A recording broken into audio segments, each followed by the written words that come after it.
네, 반갑습니다. 우선 우리 시민학교에 참석해주신 우리 부산 시민 여러분들 오늘 뵙게 돼서 반갑고 또 환영합니다.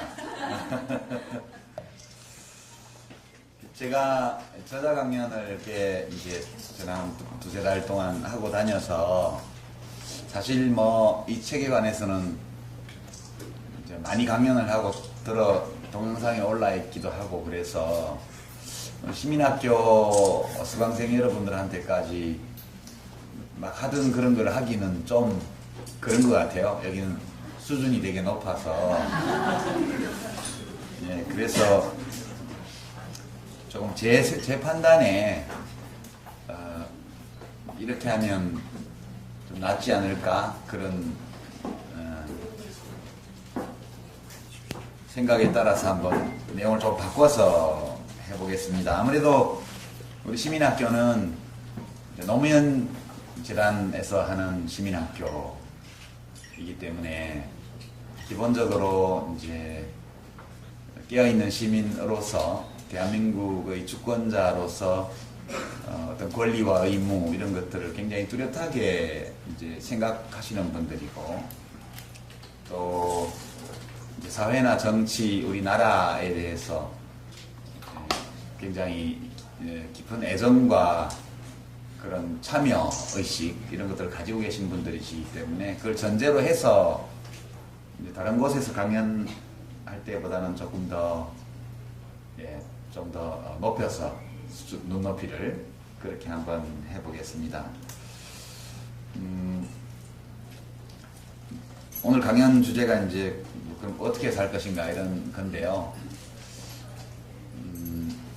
사실 이 문제에 대해서 저도 오랫동안 이제 살면서 생각을 별로 안 했었어요. 그 20대 초반 무렵에 대학에 와서 지금 청와대에 계신 박 대통령 아버지가 청와대에 계실 때 그때 뭐 너무 그냥 입 다물고 살면 좀 비겁해질 것 같아서 20살의 피 끓는 청춘, 싱싱한 청춘이 벌써부터 저렇게 힘 있는 자들 앞에 그냥 굴복해서 못 본 척하고 지나가기가 좀 너무 비겁한 것 같아서 선배들 따라다니면서 뭐 유인물도 뿌리고 돌도 던지고 이렇게 시작한 이래로 그때 잠시 대학교 신입생 무렵에 좀 고민을 했었고 고민해본 결과 어떻게 살지를 어떻게 설계할 수가 없다. 이게 제가 전공이 그 당시에는 정해지지 않아서 이제 사회계열로 들어가서 법대를 가나 뭐 그런 고민도 하고 있었는데 그런 고민들이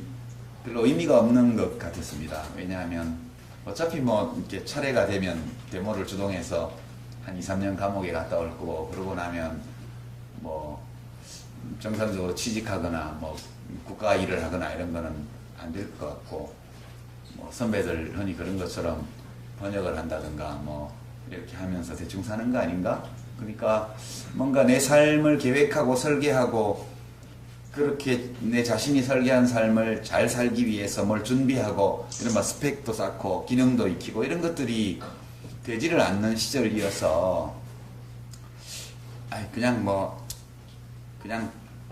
비겁하게는 살지 말자 이제 그런 생각으로 학생운동에 참여를 했던 이래로 가끔씩은 생각했지만 아주 깊게 생각하지는 않았던 것 같아요. 근데 노무현 대통령 돌아가실 그 무렵 그 사건이 있고 나서 여러분들 모두가 이제 상당한 충격을 받으셨고 또 아직도 애도 기간이 다 지나가지 않은 분들이 많으실 거예요. 저도 아직 안 끝난 것 같아요. 애도 기간이. 왜냐하면 제 마음속을 이렇게 들여다보면 이 노무현 대통령의 삶과 죽음, 우리가 함께 겪었던 뭐 많건 적건 우리가 서로 연결되어 있다고 생각하는 어떤 공통의 경험, 그리고 이제 그분이 세상을 떠나시는 과정에서 벌어졌던 많은 일들 이런 걸 생각해 보면 여전히 가슴 속에서 뭔가가 일렁일렁하는 느낌이 있어요. 이 이야기는 아직 애도 기간이 끝난 게 아닌 것 같다. 이제 다 보내드리고 이제 내 마음이 잔잔해지면 애도가 끝난 건데 아직 아닌 것 같다는 생각이 굉장히 많이 들고요. 이제 운명이다라는 제목의 이제 노무현 대통령 자서전을 제가 이제 돌아가신 후에 제가 대신 써드리는 그 작업을 하면서 이제 또 많이 생각했습니다. 어떻게 사는 게 좋은 삶인가라는 문제에 대해서요. 사실 이제 답이 없는 문제라고 말할 수 있죠. 어떻게 살 것인가, 어떻게 사는 것이 잘 사는 것인가, 이런 것에 대해서는 정답은 없는 거라고 이제 우리가 생각할 수도 있겠습니다. 그러나 정답은 없다 할지라도 자기 나름의 답은 있어야 될 거 아닌가, 이제 그렇게 생각하죠. 여러 개의 답이 있는 문제라고 저는 생각을 합니다. 그리고 이제 그 당시부터 쭉 이대로 그냥 그때 정치를 제가 하다가 이제 낙선하고 뭐 이렇게 있던 와중이어서 이렇게 세상의 일과 내 삶을 별로 구분하지 않고 구별을 짓지 않고 그냥 너무 비겁한 것 같아. 그래서 시작한 일들이 번져서 결국은 정치까지 하게 됐고, 저 국회의원도 2번이나 하고 뭐 장관도 해먹고, 기왕 이렇게 온 거니까 그냥 쭉 갈 거냐, 이런 고민들을 저도 많이 했죠. 근데 그 일이 진행되던 와중에, 그러니까 노무현 대통령께서 뭐 이제 가족에 대한 검찰 수사가 시작이 되고, 당신께서 이제 검찰에 이제 직접 가시고, 이런 과정에서 제가 이 세상에 대해서 조금 태도를 바꾸게 됐던 것 같아요. 그 전까지는 우리나라는 되게 문제가 많은데 그래서 좋아. 난 할 일도 많고 되게 할 일이 없고 아무 문제가 없는 나라 같으면 삶이 얼마나 심심하겠어? 그렇게 생각을 하려고 노력을 했죠. 우리가 북유럽이라든가 서유럽에 안정되고 번영하고 아주 민주주의적인 나라들, 또 복지도 잘 돼 있고 이런 나라를 보면 굉장히 부러운데, 우리는 해결해야 될 문제가 되게 많고 불합리한 거, 비이성적인 거, 상식에 어긋나는 거, 이런 게 아직도 되게 많은 나라니까, 되게 할 일이 많으니까 변화도 빠르고 우여곡절도 많고 신나는 나라 아니야? 뭐 이제 그런 쪽으로 긍정적으로 생각을 하려고 노력을 많이 했어요. 그리고 이 정도 되는 나라에 태어난 건 굉장히 큰 행운이야, 그렇게 생각도 하고요. 근데 이제 4년 전에 그 일을 겪으면서 이 대한민국 사회, 추상적으로 사회보다 이 사회에서 나와 동시대를 살아가는 사람들, 정치인들이 쓰는 용어로는 국민, 학자들이 쓰는 용어로는 대중, 운동권에 쓰는 말로는 민중, 사회학자들 용어로는 군중, 때로는 이 나와 함께 동시대를 살아가고 있는 사람들에 대한 느낌이 굉장히 많이 달라졌어요. 그러니까 그전에는 때로 이해가 안 되는 측면도 있고 뭐 그런 점도 있긴 하지만 되게 심정적으로 서운하거나 이런 거는 없었던 것 같아요. 무섭거나 이런 거는. 근데 그 일을 겪으면서 한편으로는 되게 무서워졌고요. 세상 사람들이 미친 것 같더라고요, 그때 생각에. 이제 그때 전개되던 일들을 돌아보면 진짜 광풍이라고 밖에는 말할 수 없는 그런 상황이었어요.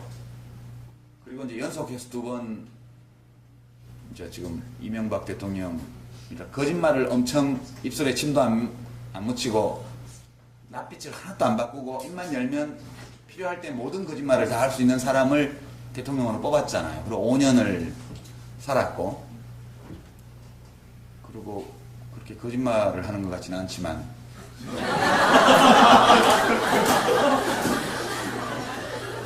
우리가 좋아했던 대통령들이 가지고 있던 지적인 면모, 이런 것들이 거의 보이지 않는 대통령을 또 뽑았잖아요.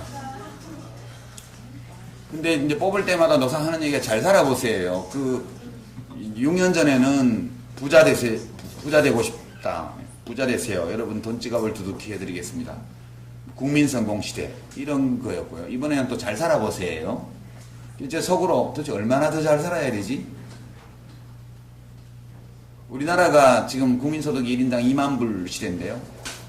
2만 불이면 대충 환율로 계산해서 4인 가족 평균으로 하면 8만 불이잖아요. 평균이라면 8만 불이면 약 1억 원 아니에요? 가계소득이. 가계소득이 1억 원 정도 되는 게 딱 평균이어야 되는 사회인데 그렇지 않잖아요. 그 문제가 있죠, 우리나라에는. 근데 사실 부자들은 말할 나위도 없고 중산층 정도 되는 분들이 요즘 입고 먹고 타는 거를 보세요. 고종 황제 폐하보다 훨씬 더 잘 먹는다고요. 정조대왕 300년 전 정조대왕하고는 비교도 안 돼요. 정조대왕은 제주 해녀들이 고생한다는 얘기 듣고 수라상에서 전복을 빼라 그렇게 말씀하신 아주 어진, 총명하고도 어진 왕이었죠. 근데 지금 10,000원이면 요만한 생전복 3마리 준다고요. 마트 시장에 가면 한 30,000원 내면 전복 전문점에 가서 전복회, 전복구이, 전복 내장무침, 전복죽까지 풀코스로 나오는 걸 먹잖아요. 지금 뭐 웬만한 사람들 동남아 해외여행 정도 안 갔다 온 분들이 별로 있나요? 그러니까 100년 전에 조선 후기에 말기에 정승판서가 먹던 것보다 훨씬 잘 먹어요. 우리가 더 좋은 옷을 입고요, 더 쾌적한 집에서 살고요. 그리고 그 사람들이 상상도 할 수 없었던 곳에 여행을 다니면서 이렇게 사는데 도대체 얼마나 더 물질적으로 잘 살아져야 될까? 이 욕심, 이 충동, 이 욕망, 이런 것들에 지배당하는 이건 뭐지? 이제 이런 좀 요즘 개콘 버전으로 말하면 너 좀 낯설다? 그런 느낌.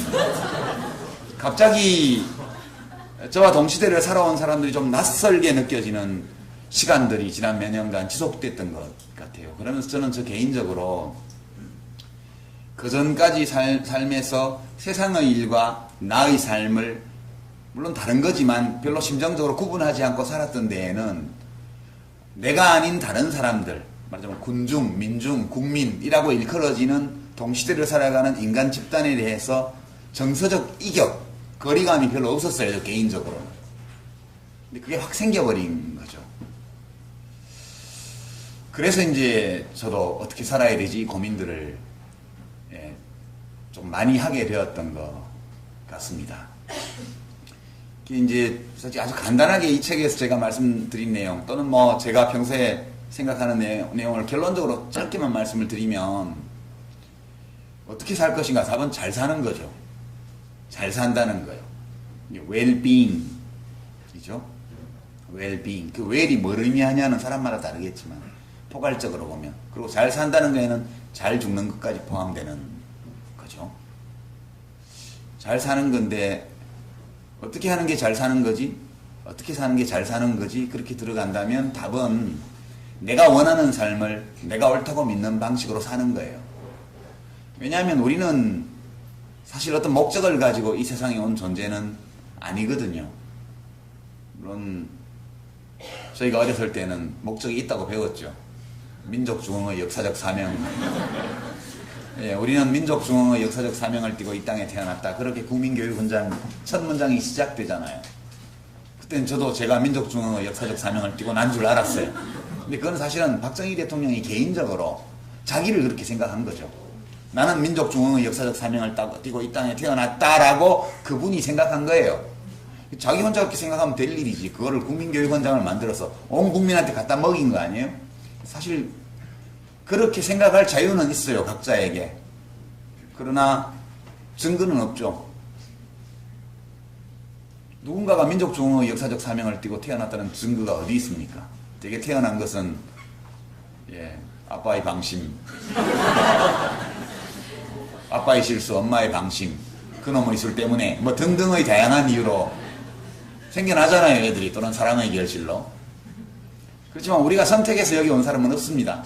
그냥 태어났고 어느 날 보니까 나를 발견했고 가족을 발견하고 주변 사람을 발견하고 내가 살고 있는 세상을 발견하게 되는 거죠. 그리고 어느 날 지구본을 보면서 내가 사는 이 땅이 둥그렇게 생겼구나도 알게 되고요. 그러니까 되게 데카르트는 나는 생각한다, 고로 나는 존재한다 이렇게 말을 했지만 거꾸로가 진실이죠. 나는 존재한다, 고로 나는 생각한다.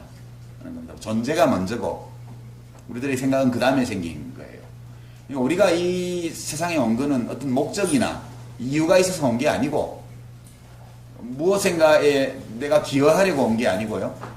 기여할 수도 있지만 어떤 훌륭한 위대한 것의 도구가 되기 위해서 온 존재도 아니고요. 그냥 온 거예요. 와서 나를 발견했을 따름이죠. 그러니까 내가 세상에 왜 왔느냐는 각자가 생각하기 나름인 거죠. 원래 정해진 것은 없고요. 그러니까 내가 이 세상에 왜 왔을까에 대한 답을 찾으면 그게 자기가 원하는 삶이고요. 그 삶을 자기가 옳다고 생각하는 도덕적 원칙에 따라서 해나가면 그것이 좋은 삶이다. 저는 그렇게 생각합니다. 노무현 대통령께서도 뭐 대통령 되려고 오신 건 아니잖아요. 그렇잖아요. 자기 스스로 도전했고 그 도전을 자기가 옳다고 생각하는 방식으로 밀고 나가서 때로는 성공했고 때로는 실패했고 그리고 때로는 공격을 받아서 구렁텅이에 내몰렸고 그런 와중에 나다운 방식으로 삶을 마감하겠다 이렇게 결단하시고 떠나신 거예요. 저는 그렇게 생각합니다. 참 멋진 분이셨다. 저는 그렇게 지금도 그렇게 생각을 해요. 근데 이제 전체적으로 그렇게 생각을 하면서도 제가 이제 정치를 그만두는 과정에서 그냥 근본적인 이유는 이제부터라도 내가 살고 싶은 삶을 살아야 되겠다. 이게 근본적인 거지만 그렇게 결심하게 된 배경에는 사람들에 대한 두려움 같은 게 좀 있었던 것 같아요. 세상에 대한 사람들에 대한 거리감 왠지 낯선 55년을 살아놓고 이제 와서 굉장히 낯설게 느껴지는 거예요. 그런 것들도 많이 작용을 했다 이렇게 생각합니다. 그런데 이 좀 무섭다 이렇게 느끼는 것은 이제 감정적인 측면이고 그럼에도 불구하고 그런 일이 일어날 수 있다 그런 판단도 한편으로 합니다. 그게 아주 누군가 나쁜 의도를 가지고 한 측면도 있지만 근데 이명박 대통령은 아주 나쁜 의도를 가지고 했죠. 그거를 아주 나쁜 사악한 의도를 가지고 했고요. 다만 그 의도는 죽이려고 한 것은 아니었다. 저는 그렇게 생각해요. 왜냐하면 되게 사람은 자기를 투사해서 남을 생각하거든요. 어떤 스님 말씀으로는 자기가 부처면 다 부처로 보이고 자기가 돼지면 다 돼지로 보인다고 그러잖아요. 이명박 대통령 같은 분은 노무현 대통령이 당했던 그런 일을 당해도 절대 자살하지 않을 거예요. 그런 방식으로 자기의 존엄을 지킬 의지를 가진 사람이 아니에요. 그런 사람이에요. 그러니까 거짓말을 하고 그것이 발각되어도 전혀 부끄러움을 느낄 능력이 없는 사람이에요. 그런 사람은 절대로 나를 버리라고 말을 한다든가 그래도 사람들이 안 버리니까 스스로 떠나거나 이런 일은 할 수 없어요. 그러니까 이명박 대통령이 사악한 의도를 가졌겠지만 스스로 목숨을 버릴 것이라고는 상상을 못했을 거예요. 자기가 절대 그럴 사람이 아니기 때문에 남이 그러려고 생각을 못하는 거죠. 그럼 나머지 언론, 검사들 또 뭐 그런 언론의 보도를 보면서 막 손가락이 있던 사람들은 뭘까? 일어날 수 있는 일이다. 저는 그렇게 생각해요. 나쁜 의도 없이도요. 그래서 제가 이 세상에 대한 두려움, 사람들에 대한 서운함 이런 감정이 남아있는 한은 참 제대로 살기가 어렵겠다. 그런 생각을 하면서 많이 고민을 해봤는데요. 결론은 더러더러 사악한 의도를 가지고 그 일을 저지르는 사람들도 있고 지금도 유사한 나쁜 짓들을 하고 있지만 그래도 일이 이렇게 번져나가는 데에는 인간이 가지고 있는 근원적 한계가 작용하는 것 같다. 그렇게 생각합니다. 이제 그렇게 생각하면 마음이 약간 편해지더라고요. 그래, 누가 나쁜 의도가 있어서 그런 것이 아니고 원래 그런 거야. 인간이라는 거는. 그렇다면 만약에 인간이 그러면 안 돼라는 내 어떤 판단 때문에 서운함을 느낀다면 원래 내가 가지고 있던 판단이 좀 과한 거야. 그런 생각을 하게 되는 거죠. 사진을 좀 준비해 왔는데요. 이게 아닌데. 이거 안 넘어가지, 왜? 이거.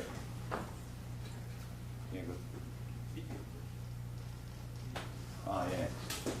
이 사진인데 지금 불을 잠깐만 한번 꺼보시죠. 뒤에 뭔가 있으시면. 예. 이 굉장히 유명한 사진인데요. 그냥 설명 없이 이 사진을 한번 10초간만 보시죠.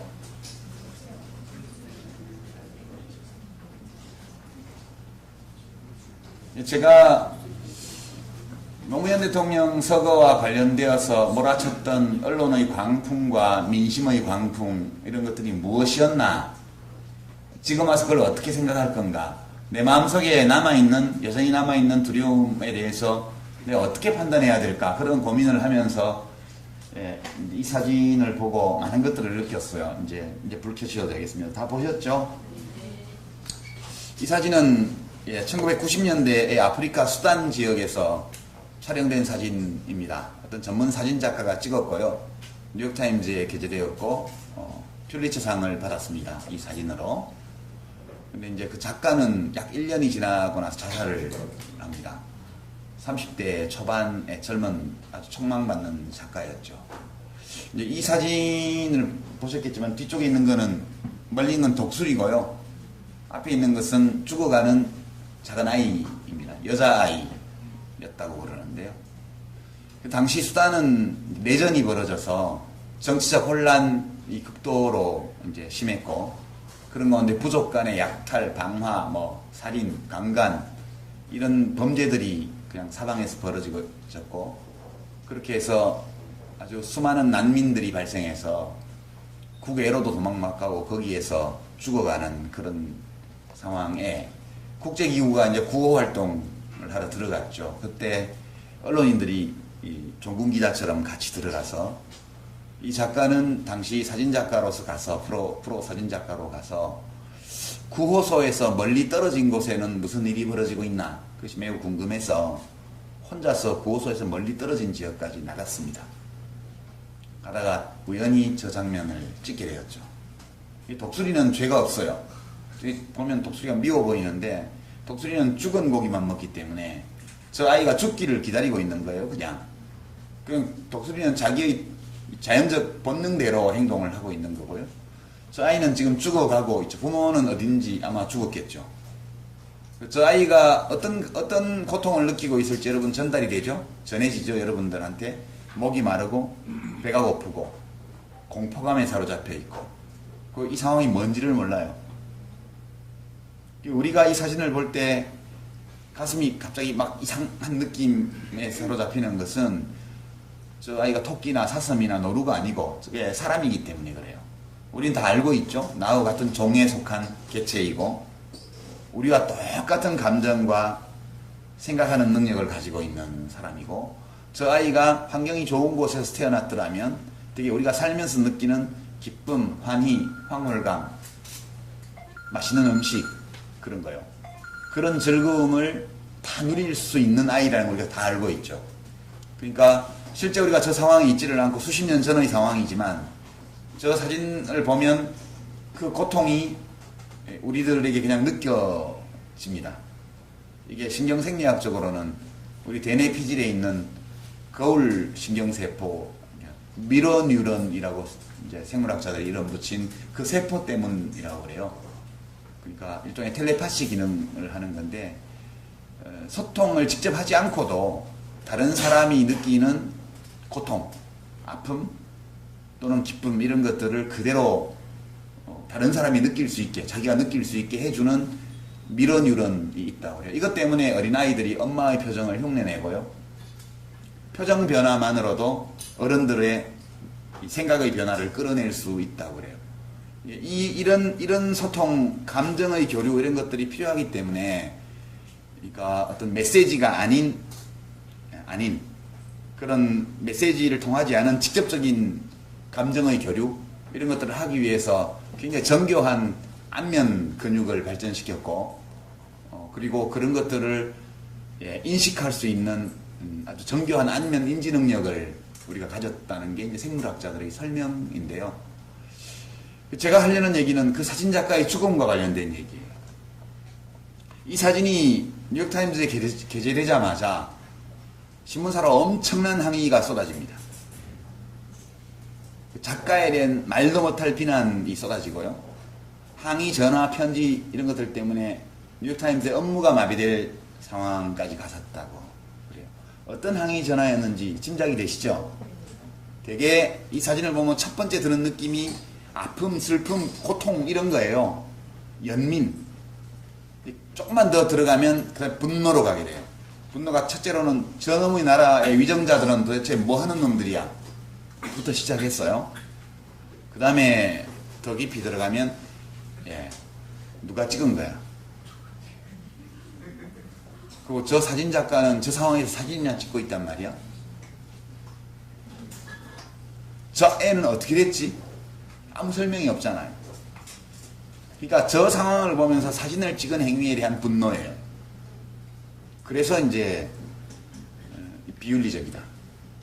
저 상황이면 인간이라면 애를 구해야지 사진을 찍고 있냐?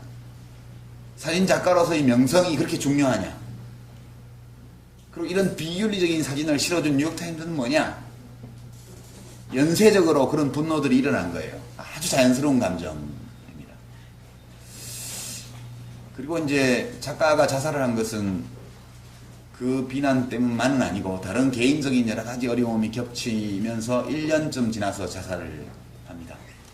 그럼 이제 진실은 뭐였을까? 진실은 그 사진작가는 진짜 무슨 일이 일어나고 있는지를 알고 싶었어요. 그래서 이 지역의 참상을 구호소 근처에서도 충분히 볼 수 있었지만 구호단체의 활동에 대한 세계인의 관심을 촉발하고 국제기구의 문제 해결을 위한 지원을 촉구하려면 이 지역에서 벌어지고 있는 참극을 더욱 생생하게 전할 수 있는 사진이 필요하다 이렇게 판단을 한 거예요. 그래서 구호소에서 멀리 떨어진 곳까지 간 겁니다. 가다가 우연히 저 장면을 보게 되죠. 그래서 빨리 사진을 찍었어요. 그런 다음에 쫓아가서 저 독수리를 쫓아버립니다. 애를 구했냐? 못 구했죠. 왜 못 구했냐 하면 애를 구하고 싶었는데 구호소에서 너무 먼 곳이기 때문에 애를 구하려면 안고 가야 돼요. 이미 기진맥진한 아이기 때문에. 근데 구호 활동가들과 취재진에게 주어진 행동 강령에 따르면 전염병이 사방에 퍼져 있었기 때문에 난민들과의 직접 신체 접촉을 절대 하지 마라. 그것이 아주 중요한 행동 강령 중에 하나였어요. 그래서 이 작가는 저 아이를 구하지 못하죠. 오랫동안 저 아이를 지켜보면서 어떻게 해야 될까 고민하다가 끝내 못 구합니다. 그리고 나서 이제 이 사진이 게재되고 나서 엄청난 항의를 받았을 때 이제 가까운 친구들에게 정말 울면서 얘기를 했죠. 그래도 안아줄 걸. 그러니까 저 아이를 안아주지 못하고 자기가 돌아온 거 때문에 너무너무 괴로워했다고 그래요. 이게 이제 실제 있었던 일입니다. 그러면 그 뉴욕타임즈와 사진작가를 엄청나게 비난했던 그 분노한 민심, 독자들의 분노 이런 것들은 부당한 것이었나? 아닌 거죠. 그것도 정당한 거죠. 사진작가와 뉴욕타임즈 편집진에 무슨 잘못이 있었느냐? 어떤 잘못도 없었죠. 모두가 자기가 생각하는 바 올바른 행동을 하기 위해서 노력했어요. 결과적으로 보면 이 사진작가와 뉴욕타임즈에 대한 비난의 광풍이 불었던 거죠. 그러니까 이것은 전형적으로 소통이 실패한 사례입니다. 원래 사진을 게재한 뉴욕타임즈의 편집진과 사진을 찍은 작가가 전하고자 했던 것, 이것이 그분들의 의도대로 독자들에게 전해지지 않은 거예요. 독자들은 뭐냐? 독자들은 분쟁 지역에서 어떤 일인지를 정확히 모르잖아요. 그러니까 독자로서 저 사진이 주는 느낌에 직관적이고 본능적으로 반응을 한 거예요. 그리고 그것이 어떤 나쁜 의도로 반응한 것이 아니라 인간으로서 가지고 있는 아름다운 감정에 따라서 분노를 느끼고 그 분노를 표출했던 거에 불과하거든요. 이 전체 스토리를 보면 누구의 잘못도 없더라고요. 다만 우리는 살아가면서 어떤 문제가 있을 때 그것을 사실관계를 다 조사하고 그리고 그런 다음에 논리적으로 따져보고 그리고 어떤 판단을 내리고 그리고 그 판단에 따라서 일어날 수밖에 없는 감정을 표출하고 이렇게 하지 않잖아요. 그냥 보면 평소에 내가 가지고 있는 논리적 추론 과정 없이 판단하게 되는 어떤 것, 이게 이제 윤리적 직관이에요. 저 기자는 저 애를 안 구하고 사진이나 찍고 있었단 말이야, 이런 것이 윤리적 직관이에요. 마치 열차선로에 누군가 떨어졌는데, 취객이 떨어졌는데 안 구하고 동영상 찍어서 누가 올리면 똑같이 비난을 할 거예요. 저 동영상 찍는 시간에 사람을 구하지, 나쁜 놈. 이것은 훌륭한 도덕적 직관이라는 말이죠. 모두가 나름대로 훌륭하게 행동한 거예요. 그럼에도 불구하고 저렇게 돼버렸거든요. 그래서 이 어떻게 살 것인가라는 문제와 관련해서 보면 내가 원하는 삶이 뭔지를 찾고, 이게 기본인 것 같아요. 내가 진짜 어떤 삶을 원하는지를 찾아야 돼요. 그게 없이 내가 원하지 않는지 전혀 모르고 또는 생각도 안 해보고 그냥 어떤 사람들의 요구라든가 누구의 기대라든가 어떤 일반적인 사회적 통념이라든가 이런 거에 따라서 그냥 살아가 버리게 되면 그 사람은 끝내 자기가 원하는 삶이 뭔지를 모르고 가는 수도 있죠. 그리고 자기가 원하는 삶의 방식을, 삶이 무엇인지 설계했다 하더라도 그것을 추구하는 방법 면에서도 자기가 옳다고 생각하는 방식으로 살아야겠죠. 근데 그런다고 다 되는 건 아닌 것 같아요. 왜냐하면 사람들과 어울려서, 엮여서, 뒤섞여서 살고 있잖아요, 우리가. 그때 내가 원하는 삶을 내가 옳다고 믿는 방식으로 잘 헤쳐나가기 위해서는 다른 사람들의 이해를 구하고 타인과 잘 소통해서 역시 그렇게 살아가려고 하는 다른 사람들과 잘 조화를 이루고 살아야 돼요. 그러기 위해서는 소통을 잘하는 것이 너무너무 중요한데 때로 소통이 가로막히는 것이 내 잘못이 아닐 때도 많이 있다는 거예요. 다른 사람의 잘못이 아닌 경우도 많이 있다는 거예요. 오히려 보면 누군가가 나쁜 의도를 가지고 개입한 사람이 있을 수도 있겠지만 기본적으로 인간 사이에는 소통이 잘 안 되는 게 정상이다. 그런 생각이 많이 들었습니다. 이건 극단적인 경우지만 이런 경우가 얼마나 많을까. 예를 들어서 우리 노무현 대통령 명품 시계 소위 대통령께서 검찰에 가셔갖고 내가 그거 논두렁에 갖다 버렸어요 이렇게 말씀하신 거 아니에요? 여러분 상상이 되시죠? 약간 시니컬하게 새끼들아 웃기고 있어. 그래 내가 논두렁에 버렸다 이렇게 대답해버린 거예요. 귀찮으니까. 사실은 뭐냐? 사실은 노 대통령께서 나중에 검찰에서 이제 수사가 본격화되고 나서 혹시라도 압수수색이 들어올지 모르니까 사저에, 봉화사저에 집에 뭐가 있는지 좀 알아봐야 되겠다. 그렇게 해서 집에 있는 재산 목록을 다 조사를 했어요. 근데 보니까 시계가 있는 거예요, 그게. 이게 무슨 시계야? 이러니까 박연차 씨가 누구 딴 사람한테 좀 전해주라고 맡겨가지고 환갑 선물인가 뭐 그렇다고. 그래서 퇴임하시고 나서 사저로 가지고 왔다는 거예요, 누가. 대통령은 모르셨고. 그 여사님이 그거를 어떻게 하겠어요, 그러면. 그래서 받아서 그냥 놔둔 거래요. 대통령은 보지도 못했고 알지도 못했고. 그래서 하도 화가 나셔가지고 망치로 두들겨서 다 부셔버렸대요, 그 시계를. 진실은 그거예요. 근데 박연차 씨한테 1억 원짜리 명품 시계 선물 받아가지고 하다가 논두렁에 버렸다. 하도 가짜니까 그렇게 그냥 대답하신 거예요. 제가 보기에는. 근데 그걸 흘려내보내서 그럼 사람들이 야 봉화마을에 시계 주스러 가자. 그렇게 했잖아요, 네티즌들이. 무슨 악의가 있었겠어요? 저는 그렇게 생각합니다. 물론 정치검사들, 청와대 이명박 참모들, 이명박 대통령 자신 이런 사람들은 사악한 의도를 가지고 죽이려고까지 간 건 아니지만 정치적으로 죽이려고 한 거죠. 그러나 그때 일어났던 그 광풍이라는 것은 다 조작되었다고만 생각하기에는, 누군가의 나쁜 의도로 일어났다고 생각하기에는 너무 지나친 거였어요. 그래서 저는 이거랑 비슷한 게 아니었을까. 그때 야 나 아르바이트 삼아 논두렁 알바 뛰지 말고 논두렁에 시계 주스러 가자 이렇게 댓글 올렸던 네티즌 많았죠. 근데 그분들도 무슨 악의가 있었던 것은 아닌 것 같아요. 그냥 그런 뉴스를 듣고 사실이라면 욕먹어야 돼 이렇게 생각했을 거예요. 왜냐하면 사람들이 진실을 다 알아보고 판단하는 게 아니니까. 대통령이 아는 사람한테 1억짜리 시계를 선물을 받았으면 잘못된 거니까 이렇게 판단을 하고 자기 나름의 정당한 분노나 냉소를 표출한 거라고 저는 생각을 해요. 그럼 그것이 노무현 대통령의 잘못 때문이었을까? 저는 아니라고 봐요. 그 네티즌들의 잘못이었을까? 그것도 아니라고 봐요. 그냥 그렇게 일이 벌어진 거예요. 이런 것이 인간 사회의 소통의 기본이 아닐까? 그러나 만약 누군가가 이건 뭐 좀 더 깊은 게 있는 것 같아. 이렇게 해서 깊이 들여다보고 사실을 규명하려고 노력하고 좀 더 여러 가지 가능성에 대해서 염두에 두고 신중한 판단을 하면서 소통한다면 그것은 매우 훌륭한 일이죠. 제가 이 사진과 관련되어 있는 사건에서 많이 위안을 받은 것은 그 모든 일들이 다 사악한 의도 때문에 일어난 것은 아니었다.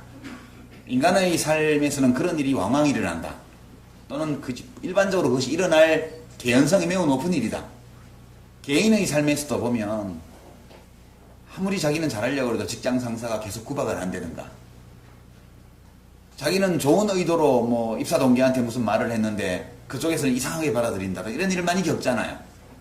나 없는 데서 다들 모여서 내 뒷담화 까는 것 같고, 그럴 때 이것이 내 탓이다 이렇게 생각을 하면 굉장히 괴로워져요, 삶이. 어차피 나도 남의 뒷담화를 까잖아요.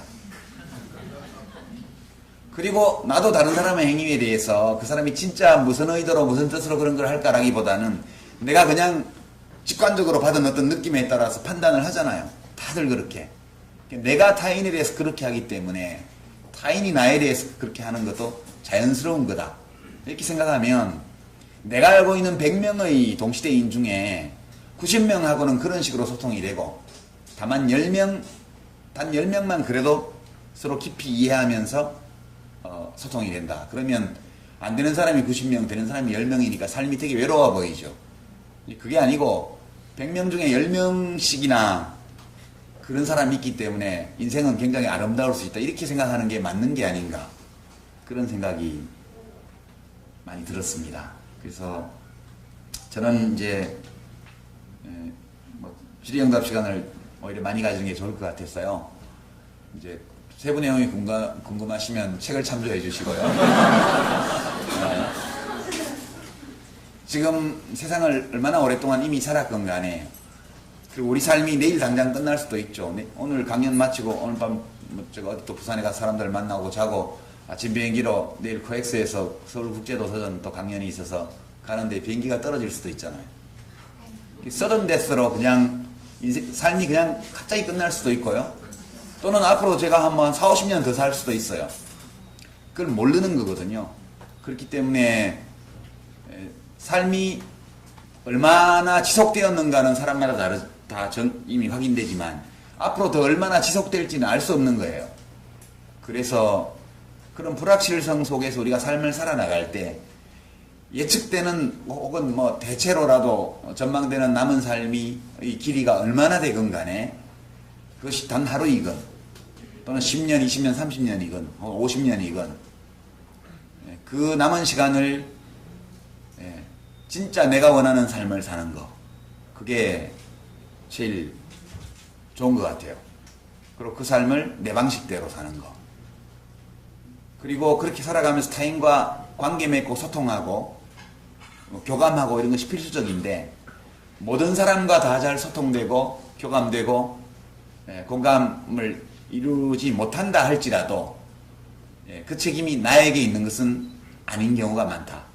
나에게 일부 있는 경우도 있겠으나 일반적으로 나에게 큰 잘못이 있어서 그렇게 된 것은 아니고 그게 보통 그런 거다.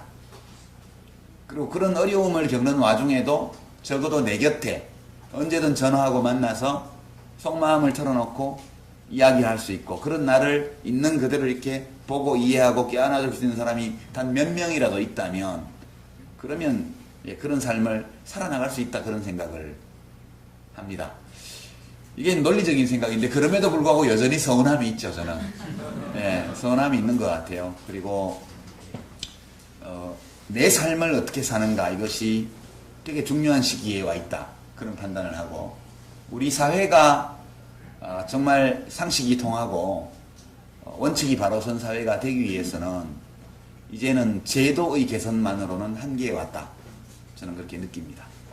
결국 민주주의라는 것도 철학적으로 자립한 개인들이 많이 있을 때 민주주의가 되는 것이지, 누군가가 문제를 해결해 주기를 기대하는 의존적 국민들만 있을 때에는 민주주의도 제대로 될 수 없는 것이다, 그렇게 저는 생각합니다. 여러 가지 개선해야 될 제도가 많은 것도 사실이지만 그와 더불어서 이제 정말 단독자로서의 개인이 바로 서야 되는 시대에 왔다 그렇게 생각해요. 그래야만 국민소득 1000불도 안 될 때 인구 10만 명당 한 해에 자살하는 사람이 7명밖에 안 됐습니다. 우리나라가.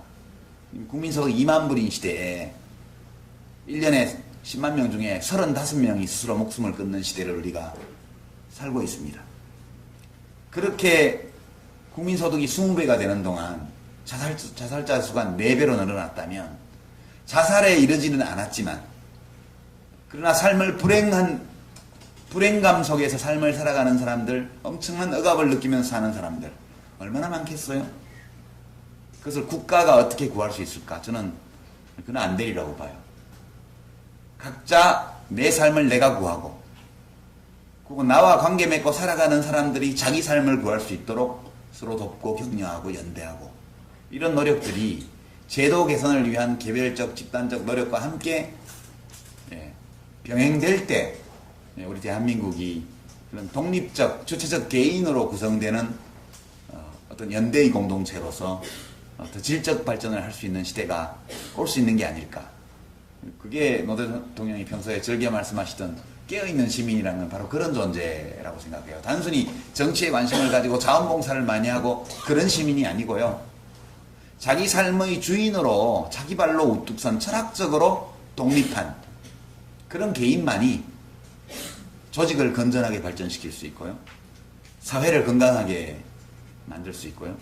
문명을 앞으로 밀고 나갈 수 있는 그런 주체다. 저는 그렇게 생각합니다. 그래서 더 많이 생각하고 공부하고 경험하고 참여하고 그러나 그 모든 과정에서 가장 중요한 것은 내 자신이 그 일 속에서 의미와 보람, 기쁨, 긍지를 느끼는 것. 단순히 시대적 사명이라는 명분 또는 우리가 학교 어릴 때부터 배워왔던 도덕적 규범 또는 그것이 옳기 때문에 라는 생각으로만 그런 일을 한다면 그것은 오래가지 못한다고 생각하고요. 자기 발로 선 시민도 아니라고 봐요.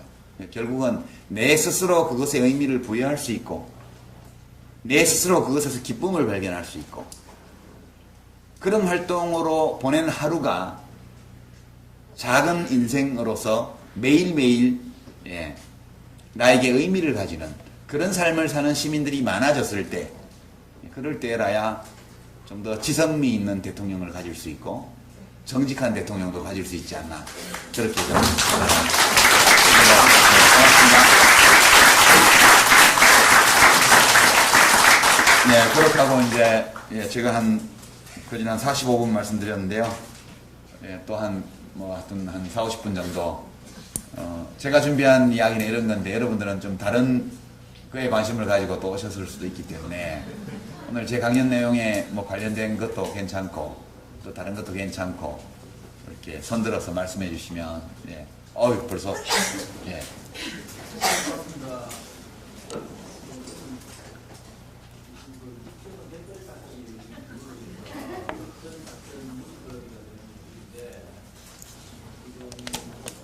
사회 진영에서는 하야를 촉구하는 분들도 있고 표창원 교수님께서도 계란 3만 원을 한 걸로 알고 있습니다. 심지어는 지금 오늘은 서울대 학생들이 시국선언까지도 이야기하고 있는데 시간이 그걸로 올라가서 만약에 노무현 대통령님께서 그 당시 집권 여당 김대중 대통령님이 암묵적인 국정원에게 지시를 했거나 아니면 국정원 내부에서 그런 일을 했다는 걸 나중에 알고 대통령 당선자 이후에 그런 일을 알았더라면 어떻게 대응을 했을까 하는 게 궁금하고 지금 상황이 한나라당 국회의원들이 그러니까 한나라당 국회의원들이나 지금 보수 진영에서 그걸 하야를 촉구한다고 하면 그 대통령 당선 이후에 어떻게 했을지 궁금하고 만약에 낙선된 노무현 대통령 후보가 되면 그걸 어떻게 이끌어갈 건지 그리고 나아가서 지금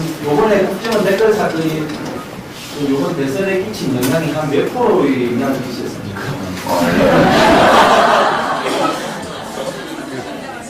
제가 구체적으로 답을 드리기는 어려운 질문들인데요. 그냥 이른바 상식과 원칙에 비추어서 그냥 생각해 보죠. 뭐 복잡한 연구가 필요한 그런 내용 이런 것들 만약 이제 이렇게 물어봐야 되겠죠 국민들한테 뭐 지난 대선에 누구 찍었냐 물어보고 그리고 이제 박근혜 찍었다 하는 사람에 대해서 만약 국정원이 조직적으로 이 선거에서 개입한 것을 알았더라면 그럼에도 불구하고 박근혜 후보를 찍었겠냐 이렇게 물어봐서 데이터를 뽑아봐야 얼마나 영향을 줬는지 알 수 있겠죠. 근데 그런 것들은 제가 그냥 해보지 않고 이렇게 말씀드리긴 좀 어려운 것 같고요. 노무현 대통령이 이런 상황이라면 어떻게 대처하실까? 무척 재밌는 상상이라고 봐요. 또는 내가 박근혜 대통령 입장이라면 어떻게 해야지? 그런 생각 한번 해보시죠.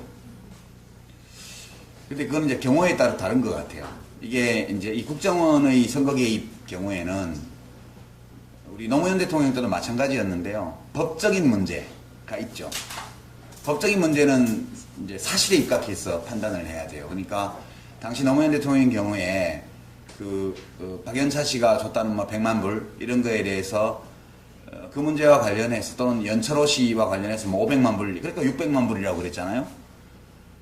그것을 노무현 대통령이 알고 있었는지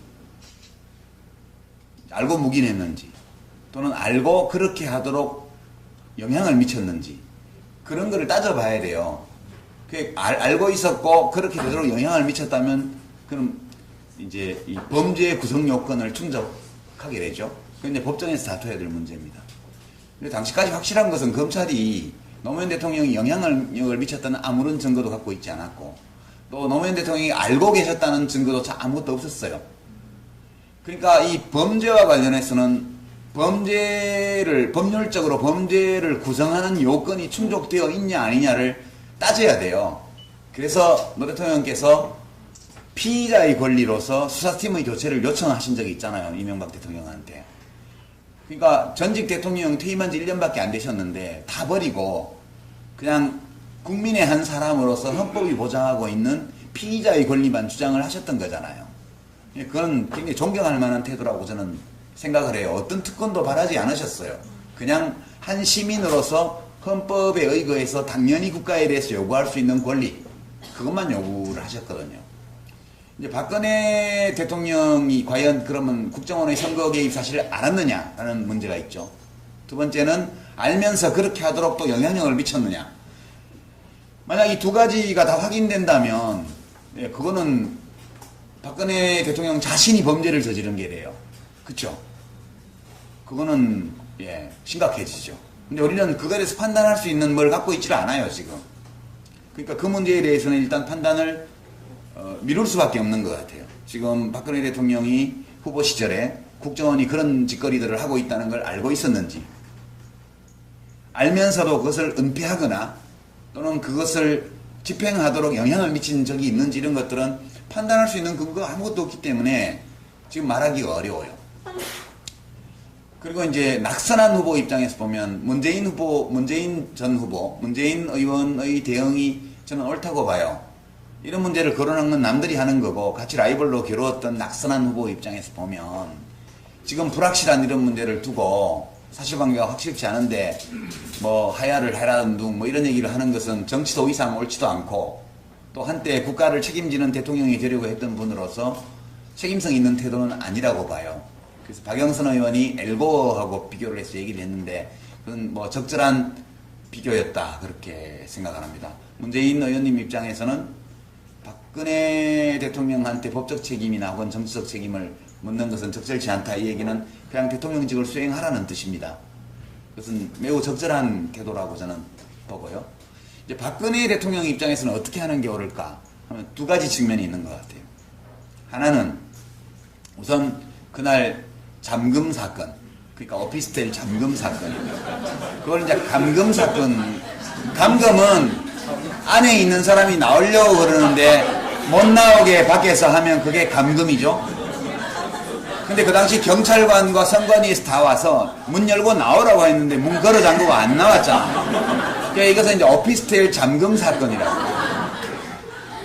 만약 그것이 감금이 된다면 그러면 이제 근데 우리가 음주운전을 하면 안 되지만 하다가 걸리잖아요. 그럼 일단 창문을 다 올려요. 차문을 잠궈요. 안에서 버텨요. 경찰관이 아무리 나오라 해도 나가지 말아야 돼요. 그 다음날 한숨을 푹 자고 술이 다 깬 다음에 문을 열고 나와서 그 경찰관을 감금 혐의로 고소해야 돼요.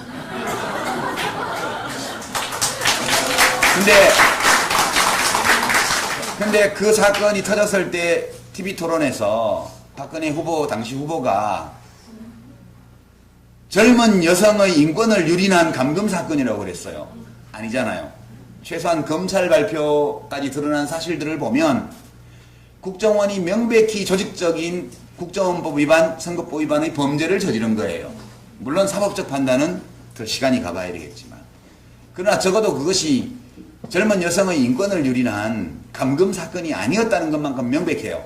이거에 대해서 후보로서 했던 발언에 대해서 이제 박근혜 대통령이 책임 있는 태도를 취해야죠. 사과를 하는 게 맞다고 봐요. 제가 만약 박근혜 대통령이라면 미안하게 됐습니다. 그때 제가 잘못 알았던 것 같습니다. 그게 첫 번째고요. 두 번째는 이 사건은 만약 몰랐다고 가정한다면, 저도 이런 일이 있는지 몰랐지만 몰라서 그렇게 얘기를 했는데, 만약 검찰 발표가 사실이고 그리고 이제 좀 더 드러나는 걸 봐야 되겠지만 나중에 법원까지 법적으로는 가봐야 되겠으나, 지금 드러난 사실로 볼 때도 이것은 국가기관의 심각한 국기문란 행위이기 때문에 국정원이 다시는 이러한 선거 개입을 할 수 없도록 근본적 조처를 강구하겠습니다. 이렇게 말하는 게 답이죠. 근데 아무 말씀이 없으시죠. 그러면 이제 이걸 어떻게 해석해야 될까? 아무 말씀이 없는 것을 그냥 입장 곤란해서 입 다물고 있는 걸까? 그건 아닌 것 같아요.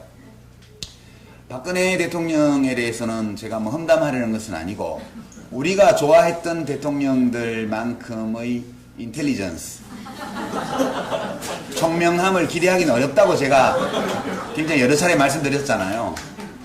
그러니까 실제로 그렇게 믿었던 것 같아요. 밑에서 보고를 그렇게 했고 그렇게 믿었던 것 같아요. 이게 이제 이른바 환관정치라는 겁니다. 옛날 조선시대로 치면 도성지하고 내시들이 짜고 그냥 임금의 눈과 귀를 다 막는 거예요. 그러니까 이분이 이 밝은 지도자는 아니라고, 제가 정치인은 아니라고 여러 차례 말씀드렸습니다. 밝다는 것은 이치에 밝은 사람이에요. 근데 어디서 알 수 있냐 하면 청소년들 북침 남침 그 건에서 알 수 있어요. 그것도 이제 박근혜 대통령의 잘못은 아니에요. 그거는 설문조사기관의 잘못인데, 원래 여러분 남침 그럼 뭡니까? 그럼 북괴의 남침, 우리 세대는 알고 있어요. 북침 그러면 대한민국의 북침 이거잖아요. 그러니까 당연히 6.25는 남침이에요. 왜냐하면 북침일 수가 없는 게, 북침했으면 왜 사흘 만에 다리 끊고 도망가요, 대통령이. 한강 다리 끊어놓고 부산으로 도망와 버렸잖아요. 먼저 침략한 쪽이 그렇게 하는 게 어디가 있어요. 그러니까 모든 드러난 사실들을 종합해 볼 때 6.25 전쟁은 잘 준비되어 있었던 북한, 그러니까 소련의 지원을 처음에 받았던 김일성의 침략이었다. 그건 명백하다고 저는 봐요. 물론 국제법상 침략 개념을 분단된 그런 특수관계 속에서 적용할 수 있느냐는 학술적인 논쟁이고, 우리 보통 하는 말로는 선빵을 매기면 그게 침략한 거잖아요. 2차 대전 때는 진주만에 선빵을 일본이 매겼으니까 일본이 미국을 침략한 거 맞잖아요. 그런 거거든요. 그런 건데 결국 북한이 남한을 침략한 거기 때문에 북한의 남침이죠.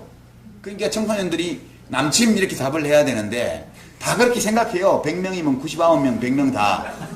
근데 북침이냐, 6.25는 북침입니까, 남침입니까? 물으니까 북침은 북교의 침략, 남침은 남한의 침략. 그러니까 남침이라는 용어가 북이 쳐들어온 거다 이렇게 생각하는 학생이 3분의 1. 그 다음에 북한이 침략한 게 북침이다 이렇게 생각하는 학생이 3분의 2. 그래서 33대 66으로 남침과 북침이 나온 거예요. 이거는 지극히 정상적인 여론조사, 의식조사예요. 다만 설문이 잘못된 거죠, 설문이. 그러니까 근데 6.25 전쟁은 북한이 남한을 침략한 전쟁입니까? 남한이 북한을 침략한 전쟁입니까? 이렇게 물어놓고 1. 북한이 남한을 침략, 2. 남한이 북한을 침략 이렇게 물었으면 99.9% 실수로 2번 찍은 사람 빼고는 다 1번 찍었다. 교육이 뭐가 잘못됐어요? 그 서울신문이 어디 허접한 회사에 의뢰해가지고 한 엉터리, 그러니까 지금 한자 교육이 좀 기성세대하고 청소년들하고 차이가 있기 때문에 북침하면 당근 그거는 북한이 남쪽을 침략한 거예요. 그 학생들에게는 아무 문제가 없는 거예요. 교육에도 아무 문제가 없어요. 근데 그 여론조사를 갖고 와서 밑에서 대통령 각하 이게 지금 교육이 큰일 났습니다. 이 좌익교육 때문에 이게 북침 남침해서 북침이 66% 나왔습니다. 이렇게 된 거예요. 그러니까 국무회의인가 어디 나오셔가지고 대통령께서 우리 교육 큰일 났다. 역사를 이렇게 왜곡해가지고 청소년이 3분의 2가 북침이라고 답을 했더니 말이 되냐? 뭐가 말이 안 돼요. 정상적인 거지.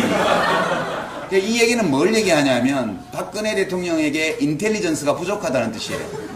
그런 의미예요. 그러니까 그런 보고를 받으면 당장 의심을 해야죠. 뭐 그런 조사가 다 있어. 그것과 상충하는 조사도 많았거든요. 0.3%만이 북침으로 대답을 하고 나머지 다 남침으로 답변한 조사들도 있었어요.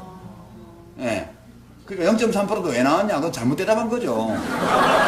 저는 그렇게 생각해요. 응답 오류가 있거든요. 늘 여론조사에는. 그런 건데 그거를 보고를 받고는 그걸 믿은 거예요. 그러면 그런 보고를 받았을 때 그것을 컨텍스트를 짐작해서 판단하지 못하는 대통령한테 국가안보와 이런 걸 맡길 수 있냐 이런 걱정이 무척 있는 건 사실이에요. 근데 뽑아놓은 걸 어떻게 하겠어요? 대통령의 인텔리전스가 부족하면 국민들의 인텔리전스로 보충하면서 나갈 수밖에 없다고 저는 생각을 해요. 답은 박근혜 대통령이 사과하는 거예요. 그때 잘못 알아서 잘못 알고 잘못 보고 받고 사실을 모르는 가운데 그렇게 얘기해서 문재인 후보에게 미안하다. 그리고 그렇게 나한테 정치적 책임 혹은 선거에 대한 책임을 묻기는 어렵다고 말씀해 주신 점에 대해서 국가의 앞날을 걱정하는 정치인으로서 이로서 해주신 말씀으로 알고 제가 국정을 할 때 잘하겠습니다. 이렇게 얘기를 하고 이 사건과 관련되어 있는 책임자들을 다 일벌백계 하겠다. 국정원이 다시는 그런 짓을 할 수 없도록 제도 개선책을 야당과 논의하겠다. 이렇게 하는 게 상식이죠. 원칙이고. 우리는 원칙과 상식이 통하지 않는 시대를 살고 있습니다. 예. 그 정도 길어졌는데요. 예. 박근혜에 대한 부분에 얘기를 해주셨는데 그렇다면 지금 저는 민주당에서 이번 이 국정원 사건에 대해서 대처하는 방법에 대해서 좀 굉장히 좀 잘못하고 있는 부분이 많다고 생각하고 서울대 학생보다 못하다 뭐 이렇게 생각하고 있는데 그 부분에 대해서 만약에 지금 정치 떠나셨으니까 내가 민주당 대표다라고 하면 어떻게 생각하세요? 민주당에 대해서 유감이 있으세요? 민주당은 저는 뭐 열심히 그러고 제대로 대응하고 있다고 생각해요. 다만 힘이 그 정도밖에 없는 게 문제인 거죠. 예, 그러니까 당 지지율이 지금 새누리당 절반도 안 나오는 상황이기 때문에 민주당의 어떤 대응이 힘을 받기 어려운 국면이 되어 있는 게 문제인 거죠. 야당이 너무 허약하기 때문에 정부와 여당의 독주, 정보기관의 탈법, 위법 이런 것들을 제대로 견제하기 어려운 상황, 불균형 상황에 있는 게 지금 현재 우리 정치의 문제다. 그렇게 저는 느낍니다. 민주당이 좀 더 잘해줬으면 좋겠죠. 국민의 신망을 다시 회복할 수 있는 그런 자기 혁신과 자기 발전 이런 것들을 위해서 좀 더 노력하시면 좋지 않을까. 엄청 야들야들해졌죠.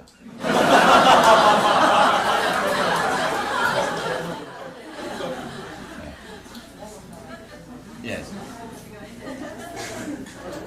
저희 오늘 강의가 농민시민학교의 강의 세 번째 강의로 들었습니다.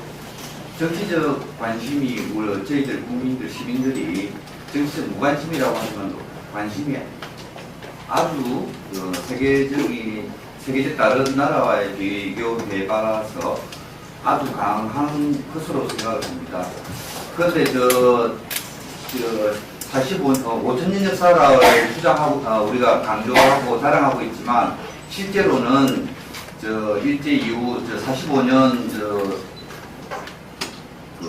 2차 대전 종전 이후 신생국가로서 경제발전, 신속한 경제발전과 또 이후 80년 6.29 이후 어느 정도의 민주화를 이뤘다. 나름대로 자부도 하고 이래 되는데 그동안 너무 속도를 빨리 해온 결과로 정말 이전의 여유 같은 그런 부분을 우리가 다 잃어버리고 빨리빨리 그 병에 전부 다 369 게임을 할 정도로 그러다 보니까 그 사이에 빠졌던 그 부분의 부작용을 지금도 저희들이 느끼고 있지 않나 생각합니다. 이전에 우리 뭐 금수강산 했던 것도 전부 다 지금은 정수기 외에는 그 물을 제대로 먹지 못하는 그런 정도인데 그렇게 발전을 해온 그 한계도 지금 오지 않았나. 정치적에 대한 관심은 우리가 많이 갖고 있지만 그 정치 외에 함몰되어 있던 여러 가지 복지 그 부분도 그렇고 경제적인 부분이 지금 우리 두 자릿수 경제 발전이 지금은 세계 평균 성장률에도 못 미치고 있는 그런 부분인데 물론 뭐 저는 오히려 관심되는 부분이 다른 분들이 이런 그 낭물 타개하는 그 방안은 그 분단 상황을 빨리 종식을 해서 북한과의 관계 개선에 따른 뭐 경제 졸파구를 그렇게 이야기하는데 결국에는 그게 우리 그 한반도 안정과 함께 복지 그런 부분도 다 포함되는 부분이 아닌가 싶은데 우리나라의 지금 그 정치적 그 부분에 많은 관심 못지않게 경제를 지금 활로를 찾는 부분도 중요하다 생각합니다. 그에 대한 그 장관님 이제 두 갈래 질문이 섞여 있는데요. 우선 이제 경제 문제부터 말씀을 드리면 저희가 이제 학교에서 배우는 경제 성장 이론 중에 이제 네오클래식 이른바 신자유주의 성장 모델이라는 게 있어요. 그게 이제 가장 이상적이고 바람직한 조건이 다 만들어졌을 때 성장률이 어떻게 되느냐 이걸 알려주는 건데 그 커브가 이렇게 생겼어요. 이렇게. 그러니까 시간이 가면 갈수록 성장률이 저하되도록 원래 모델 자체가 그렇게 돼 있어요. 최선의 조건에서도. 그러니까 이제 어떤 거하고 비슷하냐 하면 30점 받던 학생이 60점을 올리는 건 쉬워요. 좀만 공부하면 그렇게 올라간다고요. 60점 받는 학생이 80점 올리는 건 그거보다 좀 더 어렵고요. 80점짜리가 90점 되기는 더더욱 어려워요.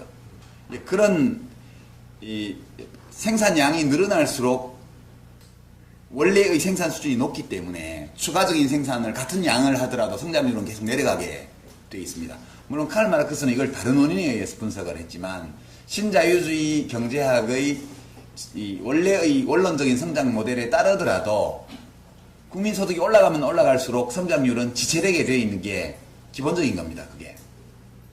그건 이제 그럼 왜 그런 성장의 저해가 이제 오나 이렇게 보면 여러 가지 이제 이론적인 설명이 있지만 되게 생산이 자연을 착취하는 것을 전제로 하거든요. 착취할 수 있는 자연의 한계가 오면 자동적으로 생산이 비효율성이 높아지기 때문에 그게 떨어지게 됩니다.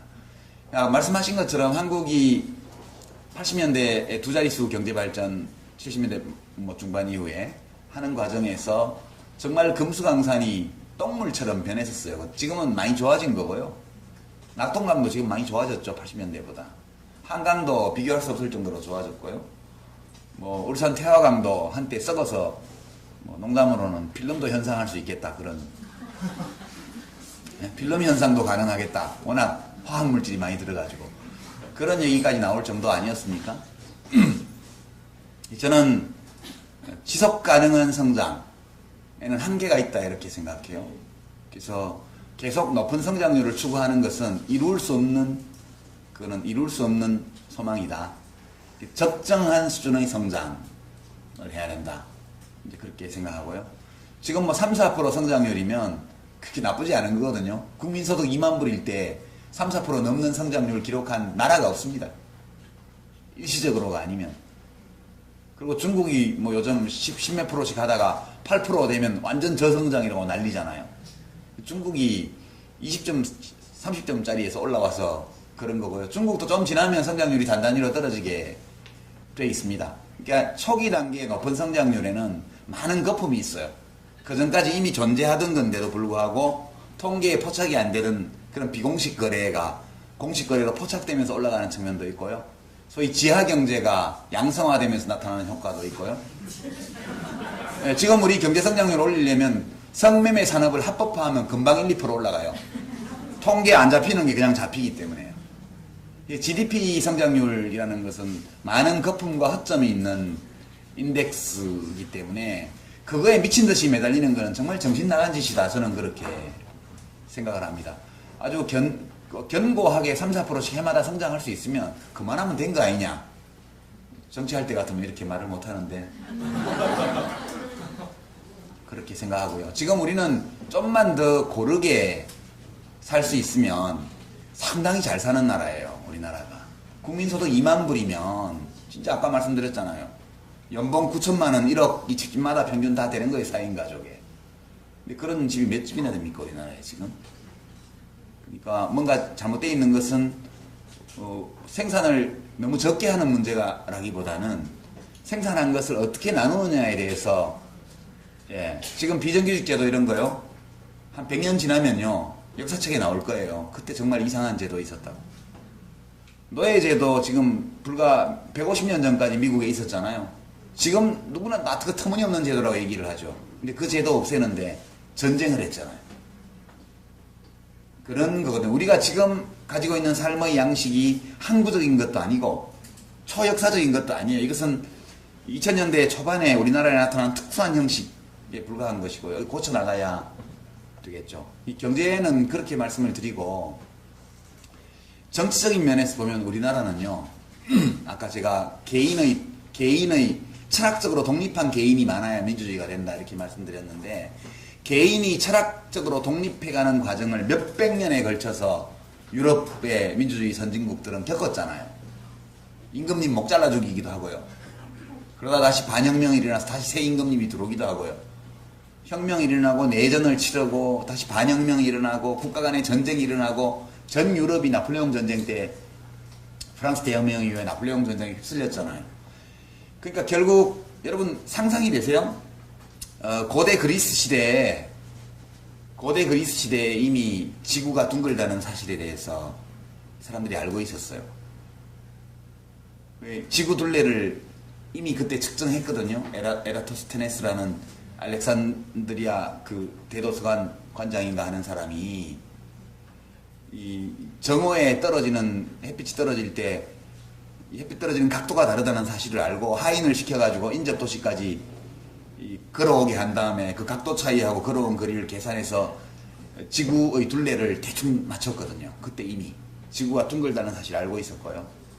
그 다음에 그 당시 천문대의 관측 기록을 보면 수성이나 금성 같은 이른바 태양계 내행성의 운행 데이터가 지구 중심으로 태양이 돈다면 설명할 수 없는 움직임들이 너무 많이 일어났어요.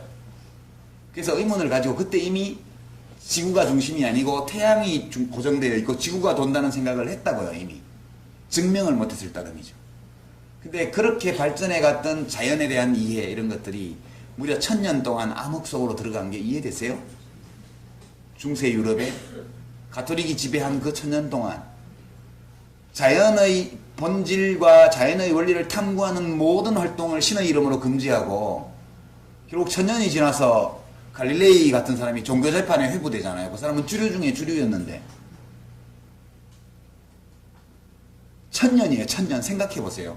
1000년 동안 인간 지성이 거의 완벽하게 억압되어 있다가 르네상스 시대에 와서 비로소 그때 알렉산드리아 대도서관을 약탈했던 아랍인들이 아랍어로 가지고 와서 아랍어로 페르시아어로 번역해놨던 그 그리스 로마 시대의 고전들이 다시 라틴어로 재번역되어서 유럽으로 수입되면서 1000년 동안 묻혀있던 인간 지성이 부활하게 되는 게 르네상스입니다.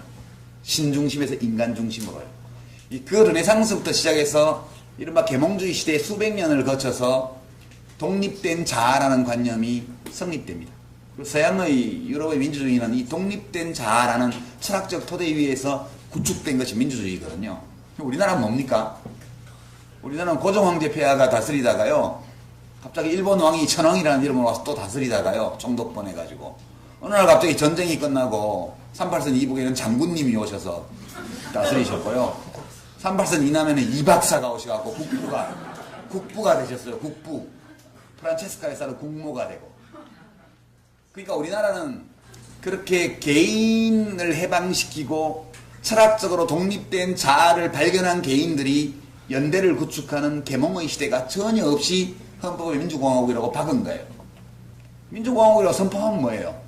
그 민주공화국을 해나갈 수 있는 개인들이 없는데 결국 4.19부터 시작해서 6월 항쟁에 이르기까지 그 수십 년의 기간 동안에 우리 국민들이 민중이 스스로를 계몽하는 시기를 몇십 년간 겪은 거예요. 근데 무지하게 짧은 시간 동안, 불과 한 40년의 시간 동안에 유럽에서 400년 동안 했던 산업화를 다 따라 붙였고요. 최초의 산업혁명이 났을 때부터 근 400년이에요. 그리고 르네상스 이후에 계몽기를 거쳐서 오늘 현대민주주의 이르기까지 약 또 한 300~400년에 걸친 정치적 변화 과정을 우리가 40년 동안 다 해내버렸어요. 그러니까 한국 국민들이 이룩한 거는 믿을 수 없을 정도입니다. 제가 보기에는. 인류 역사에서 이렇게 짧은 기간에 한 세대 만에 이렇게 몇백 년의 변화를 압축해서 모방이죠, 모방. 이미테이션 한 거예요. 후발주자로서. 선행주자들이 수많은 오류와 희생을 치르면서 했던 것들을 단박에 미국 헌법에서 뺏겨가지고 대한민국 헌법에 집어넣고 미군정 하에서, 그리고 헌법대로 해라 이렇게 싸우면서 민중이 스스로를 계몽하는 그 과정이 몇십 년 있었지만, 우리는 근본적으로 개인이, 철학적으로 독립한 개인이 국가 권력에 대해서 독립을 선포한 적이 없는 나라예요. 그래서 여전히 대통령은 왕의 관념으로 들어앉아 있고요. 박근혜 씨가 대통령이 된 이유 중에는 현직에 있으면서 부하에게 암살당한 비극의 왕 박정희 임금님이 있는 거예요. 그래서 뭔가 그게 남아있는 거예요. 저는 그렇게 생각해요. 우리 노무현 대통령은 퇴임하시고 1년 반도 안 돼서 돌아가셨지만, 후임자의 공격을, 정치적 공격을 받아 스스로 목숨을 끊은 비운의 전직 대통령. 전직 대통령도 왕이에요. 그러니까 사람들의 마음속에는 아직도 대통령이 아니라 왕이 있는 거예요, 왕이.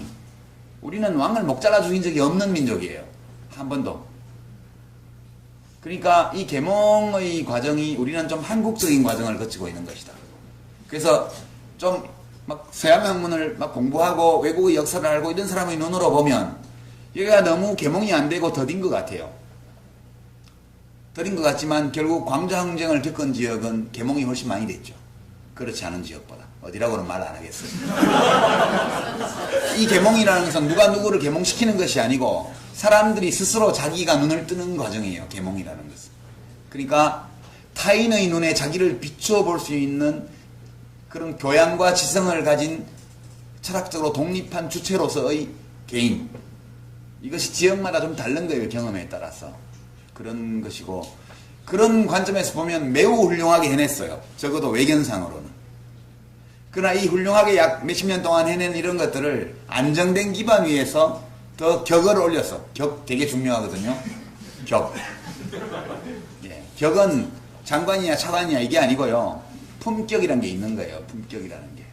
그러니까 우리 사회는 아직도 시민들 개개인의 품격, 그건 자기 자신에게 달린 건데, 그것이 우리가 가지고 있는 제도라든가 이 제도를 구성하는 원리에 비추어 볼 때 아직은 계몽 과정에 있는 나라이다.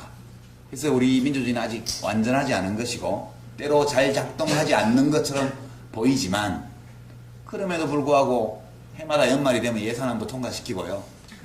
가끔 뭐 우한마도 등장하고 뭐 경호권도 발동하지만 필요한 법도 때로 통과시키고요. 제때 좀 늦어도 그럭저럭 돌아가는 정치를 갖고 있는 거거든요. 지금 현재 우리 대한민국의 현주소가 이런 정도다 이렇게 생각하고, 예, 우리 국민들의 역량을 너무 비하하지도 말아야 할 것 같고요. 그렇다고 뭐든지 국민이 옳다 이것도 아니라는 생각이 들어요.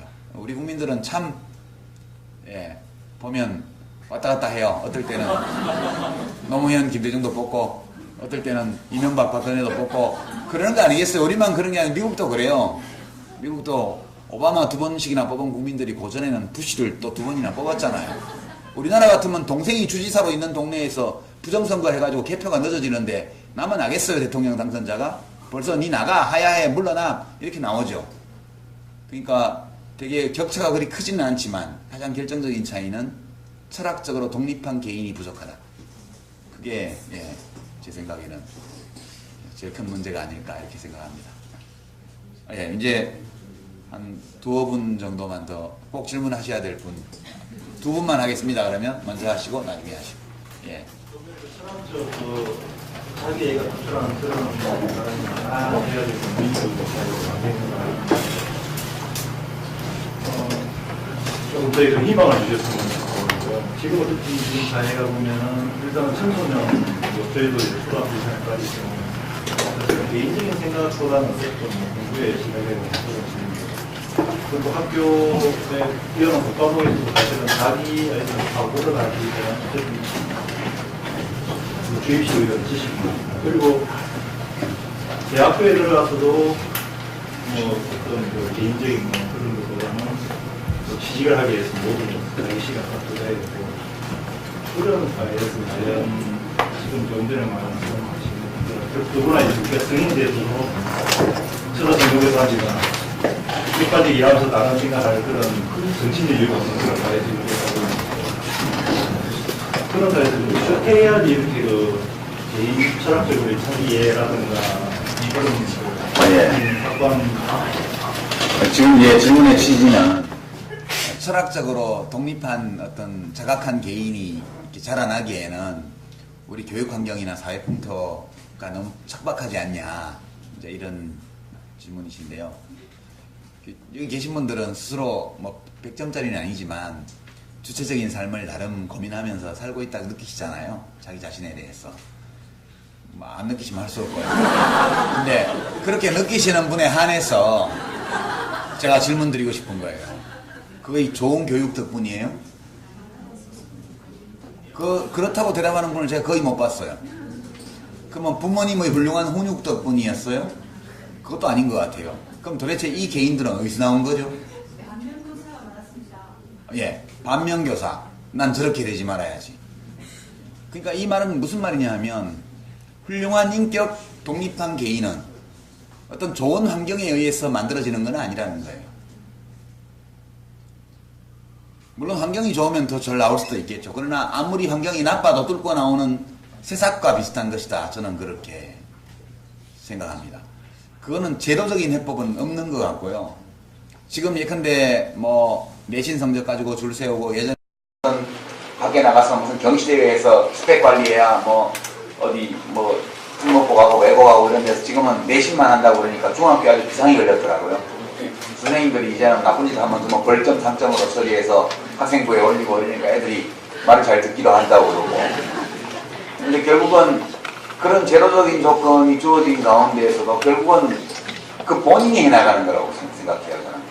그리고 이제 가장 많이 해줄 수 있는 건 부모들이 해줄 수 있죠. 아직 어렸을 때.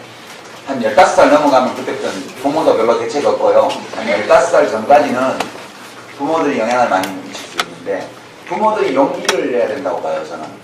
네, 남들이, 우리가 지금 연구 결과를 보면, 뇌과학자들의 연구 결과나 교육 전문가의 연구 결과를 보면, 학원 종합반에 계속 보내는 거, 이것이 전혀 득될 것이 없다, 장기적으로. 학업 성적 향상에. 그게 다 나와 있어, 이미. 증거를 가지고. 근데 사람들이 그래도 보내요. 불안하니까. 불안하니까. 그러니까 그것은 애들을 도구로 만드는 거예요.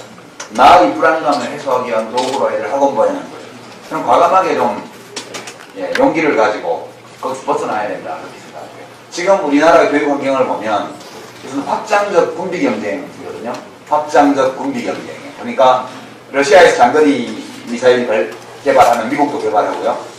그 다음에 뭐 지구 궤도에 올리는 탄도 미사일 개발하면 소련도 또 그런 거 개발하고요. 그 다음에 둘이 또 맞으면 그 다음에 또 핵 탑재할 수 있는 미사일 또 만들고요. 저쪽도 만들고. 이게 확장적 군비 경쟁이거든요. 둘이 그거 하면 둘 다 득볼 게 없어요. 그냥 둘 다 그거 안 하고 평화롭게 사는 게 훨씬 나아요.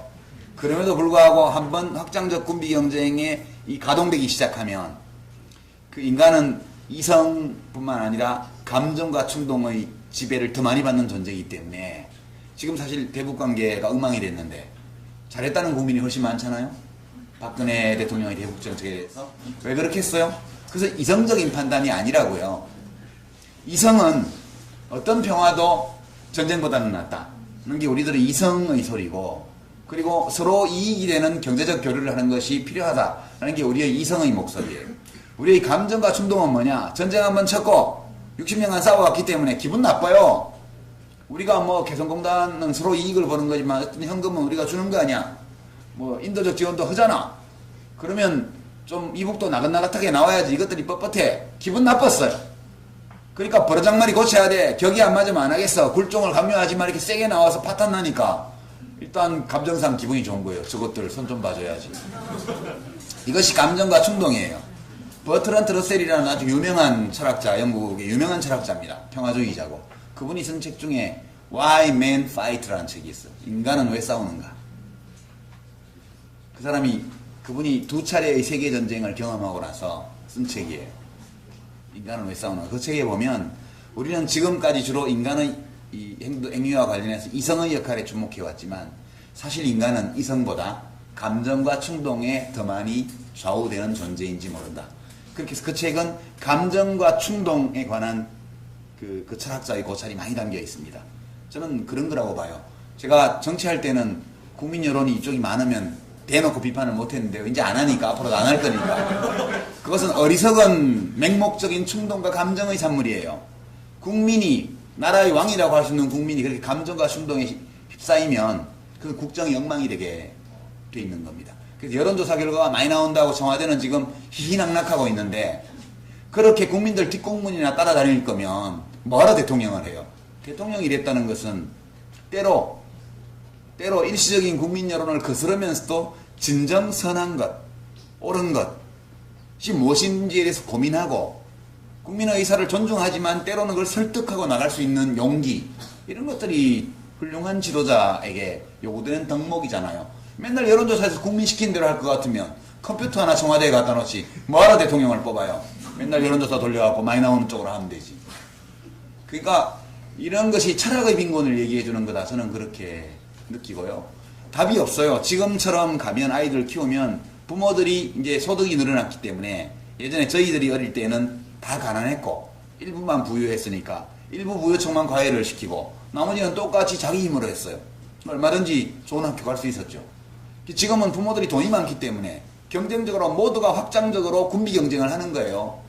이쪽에서 뭐 100만원짜리 과외 시키면 저쪽 150만원짜리 시키고 뭐 저쪽에서 무슨 100만원짜리 컨설팅 받으면 이쪽 200만원짜리 받고 그렇게 가는 거 아니겠어요?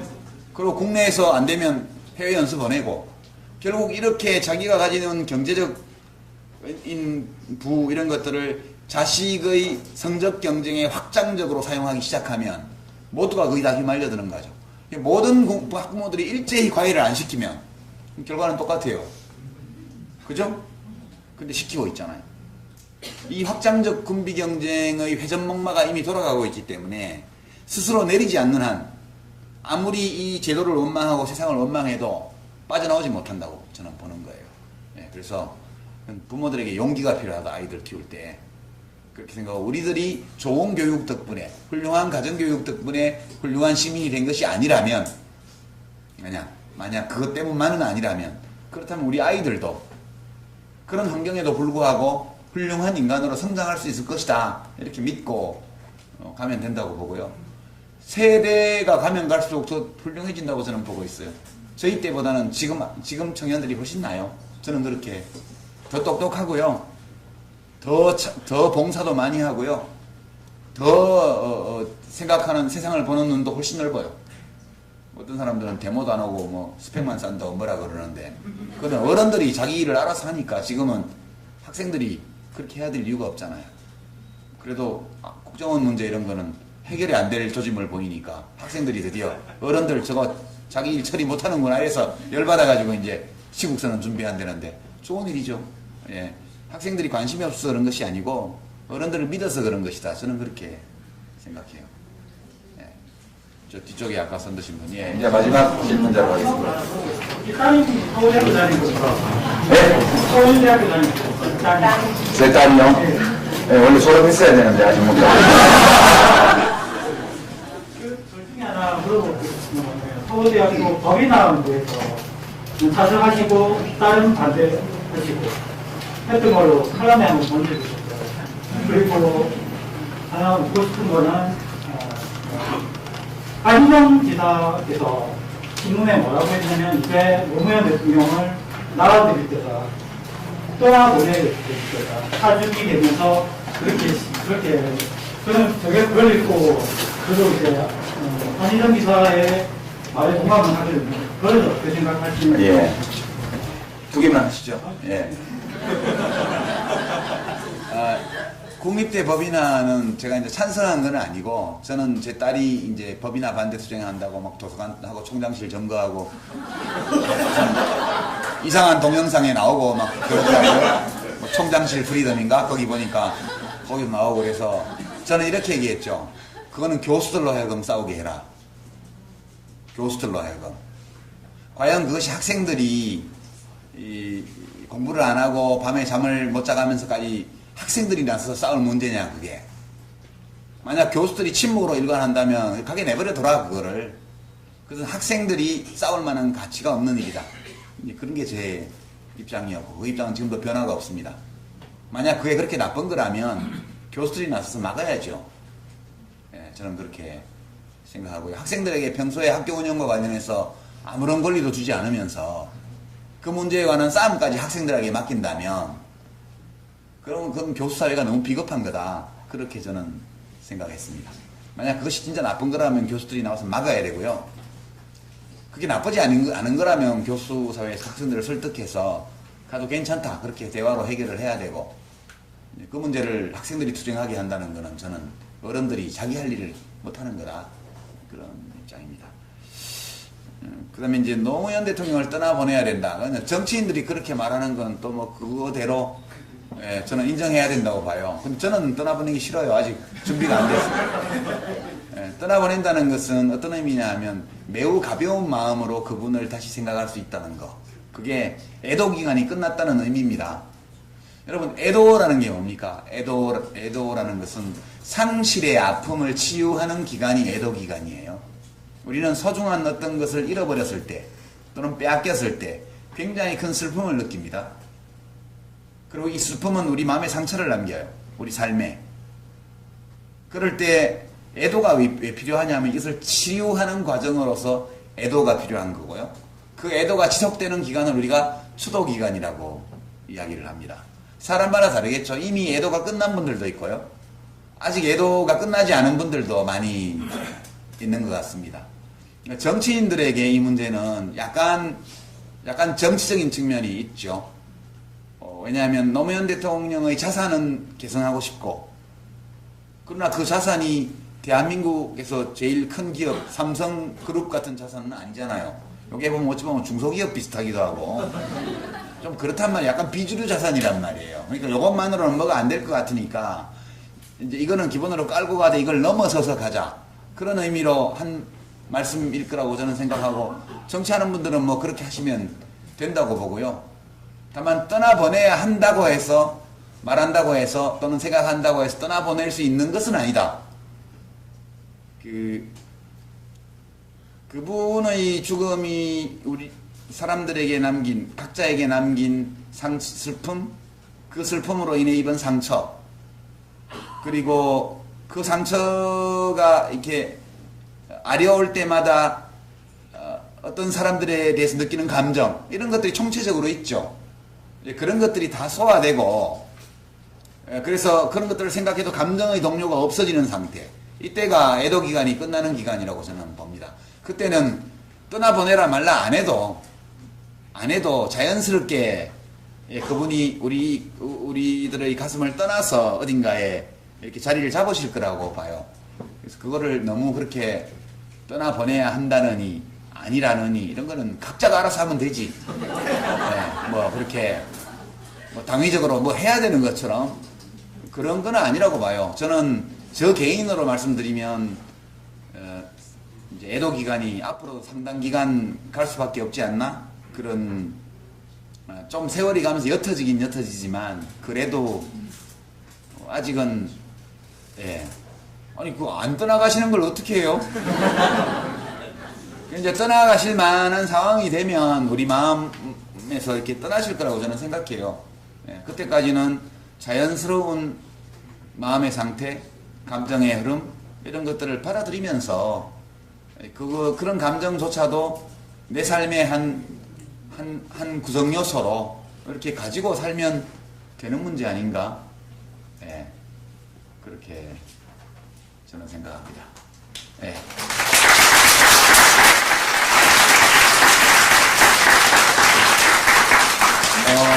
아까 시작하기 전에 제가 미리 사인을 좀 해드리고 했는데 못 받으려고 책을 가지고 오셨는데 못 받으신 분들이 혹시 더 계실지 모르겠어요. 그래서 끝나면 바로 나가서 못 받으신 분들은 몇 분 안 되실 텐데 그래도 받으시도록 혹시 계시다면 그렇게 하겠습니다.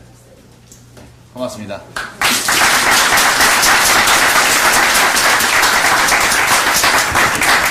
일을 그만두는 과정에서 그냥 근본적인 이유는 이제부터라도 내가 살고 싶은 삶을 살아야 되겠다. 이게 근본적인 거지만 그렇게 결심하게 된 배경에는 사람들에 대한 두려움 같은 게 좀 있었던 것 같아요. 세상에 대한 사람들에 대한 거리감, 왠지 낯선 55년을 살아놓고 이제 와서 굉장히 낯설게 느껴지는 거예요. 그런 것들도 많이 작용을 했다 이렇게 생각합니다. 그런데 이 좀 무섭다 이렇게 느끼는 것은 이제 감정적인 측면이고 그럼에도 불구하고 그런 일이 일어날 수 있다 그런 판단도 한편으로 합니다. 그게 아주 누군가 나쁜 의도를 가지고 한 측면도 있지만 근데 이명박 대통령은 아주 나쁜 의도를 가지고 했죠. 그거를 아주 나쁜 사악한 의도를 가지고 했고요. 다만 그 의도는 죽이려고 한 것은 아니었다. 저는 그렇게 생각해요. 왜냐하면 되게 사람은 자기를 투사해서 남을 생각하거든요. 어떤 스님 말씀으로는 자기가 부처면 다 부처로 보이고 자기가 돼지면 다 돼지로 보인다고 그러잖아요. 이명박 대통령 같은 분은 노무현 대통령이 당했던 그런 일을 당해도 절대 자살하지 않을 거예요. 그런 방식으로 자기의 존엄을 지킬 의지를 가진 사람이 아니에요. 그런 사람이에요. 그러니까 거짓말을 하고 그것이 발각되어도 전혀 부끄러움을 느낄 능력이 없는 사람이에요. 그런 사람은 절대로 나를 버리라고 말을 한다든가 그래도 사람들이 안 버리니까 스스로 떠나거나 이런 일은 할 수 없어요.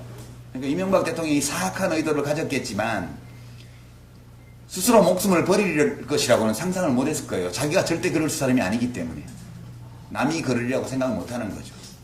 그럼 나머지 언론, 검사들 또 뭐 그런 언론의 보도를 보면서 막 손가락이 있던 사람들은 뭘까? 일어날 수 있는 일이다. 저는 그렇게 생각해요. 나쁜 의도 없이도요. 그래서 제가 이 세상에 대한 두려움, 사람들에 대한 서운함 이런 감정이 남아있는 한은 참 제대로 살기가 어렵겠다. 그런 생각을 하면서 많이 고민을 해봤는데요. 결론은 더러더러 사악한 의도를 가지고 그 일을 저지르는 사람들도 있고 지금도 유사한 나쁜 짓들을 하고 있지만 그래도 일이 이렇게 번져나가는 데에는 인간이 가지고 있는 근원적 한계가 작용하는 것 같다. 그렇게 생각합니다. 이제 그렇게 생각하면 마음이 약간 편해지더라고요. 그래, 누가 나쁜 의도가 있어서 그런 것이 아니고 원래 그런 거야. 인간이라는 거는. 그렇다면 만약에 인간이 그러면 안 돼라는 내 어떤 판단 때문에 서운함을 느낀다면 원래 내가 가지고 있던 판단이 좀 과한 거야.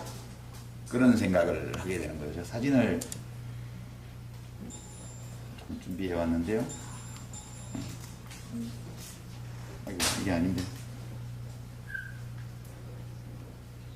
이거 안 넘어가지, 왜? 이거.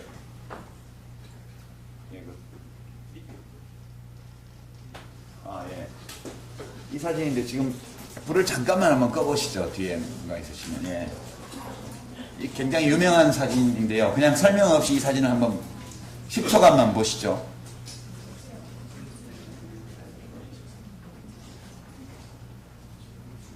제가 노무현 대통령 서거와 관련되어서 몰아쳤던 언론의 광풍과 민심의 광풍 이런 것들이 무엇이었나, 지금 와서 그걸 어떻게 생각할 건가, 내 마음속에 여전히 남아있는 두려움에 대해서 내가 어떻게 판단해야 될까, 그런 고민을 하면서 이 사진을 보고 많은 것들을 느꼈어요. 이제 불 켜셔도 되겠습니다. 다 보셨죠? 이 사진은 1990년대의 아프리카 수단 지역에서 촬영된 사진입니다. 어떤 전문 사진 작가가 찍었고요. 뉴욕타임즈에 게재되었고 퓰리처상을 받았습니다. 이 사진으로. 근데 이제 그 작가는 약 1년이 지나고 나서 자살을 합니다. 30대 초반의 젊은 아주 촉망받는 작가였죠. 이제 이 사진을 보셨겠지만 뒤쪽에 있는 거는 멀리 있는 독수리고요. 앞에 있는 것은 죽어가는 작은 아이입니다. 여자아이였다고 그러는데요. 그 당시 수단은 내전이 벌어져서 정치적 혼란이 극도로 이제 심했고, 그런 가운데 부족 간의 약탈, 방화, 뭐 살인, 강간 이런 범죄들이 그냥 사방에서 벌어졌고, 그렇게 해서 아주 수많은 난민들이 발생해서 국외로도 도망 못 가고 거기에서 죽어가는 그런 상황에 국제기구가 이제 구호 활동을 하러 들어갔죠. 그때 언론인들이 이 종군 기자처럼 같이 들어가서, 이 작가는 당시 사진작가로서 가서 프로 사진작가로 가서 구호소에서 멀리 떨어진 곳에는 무슨 일이 벌어지고 있나, 그것이 매우 궁금해서 혼자서 구호소에서 멀리 떨어진 지역까지 나갔습니다. 가다가 우연히 저 장면을 찍게 되었죠. 이 독수리는 죄가 없어요. 여기 보면 독수리가 미워 보이는데, 독수리는 죽은 고기만 먹기 때문에 저 아이가 죽기를 기다리고 있는 거예요. 그냥 독수리는 자기의 자연적 본능대로 행동을 하고 있는 거고요. 저 아이는 지금 죽어가고 있죠. 부모는 어딘지 아마 죽었겠죠. 저 아이가 어떤 고통을 느끼고 있을지 여러분 전달이 되죠? 전해지죠? 여러분들한테. 목이 마르고 배가 고프고 공포감에 사로잡혀 있고, 이 상황이 뭔지를 몰라요. 우리가 이 사진을 볼 때 가슴이 갑자기 막 이상한 느낌에 사로잡히는 것은 저 아이가 토끼나 사슴이나 노루가 아니고 저게 사람이기 때문에 그래요. 우린 다 알고 있죠. 나와 같은 종에 속한 개체이고, 우리와 똑같은 감정과 생각하는 능력을 가지고 있는 사람이고, 저 아이가 환경이 좋은 곳에서 태어났더라면 되게 우리가 살면서 느끼는 기쁨, 환희, 황홀감, 맛있는 음식, 그런 거요. 그런 즐거움을 다 누릴 수 있는 아이라는 걸 우리가 다 알고 있죠. 그러니까 실제 우리가 저 상황에 있지를 않고 수십 년 전의 상황이지만, 저 사진을 보면 그 고통이 우리들에게 그냥 느껴집니다. 이게 신경생리학적으로는 우리 대뇌 피질에 있는 거울 신경세포, 미러뉴런이라고 이제 생물학자들이 이름 붙인 그 세포 때문이라고 그래요. 그러니까 일종의 텔레파시 기능을 하는 건데, 소통을 직접 하지 않고도 다른 사람이 느끼는 고통, 아픔 또는 기쁨 이런 것들을 그대로 다른 사람이 느낄 수 있게, 자기가 느낄 수 있게 해주는 미러뉴런이 있다고 해요. 이것 때문에 어린아이들이 엄마의 표정을 흉내내고요. 표정 변화만으로도 어른들의 생각의 변화를 끌어낼 수 있다고 그래요. 이런 소통, 감정의 교류 이런 것들이 필요하기 때문에, 그러니까 어떤 메시지가 아닌 그런 메시지를 통하지 않은 직접적인 감정의 교류 이런 것들을 하기 위해서 굉장히 정교한 안면 근육을 발전시켰고, 그리고 그런 것들을 인식할 수 있는 아주 정교한 안면 인지 능력을 우리가 가졌다는 게 이제 생물학자들의 설명인데요. 제가 하려는 얘기는 그 사진작가의 죽음과 관련된 얘기예요. 이 사진이 뉴욕타임즈에 게재되자마자 신문사로 엄청난 항의가 쏟아집니다. 작가에 대한 말도 못할 비난이 쏟아지고요.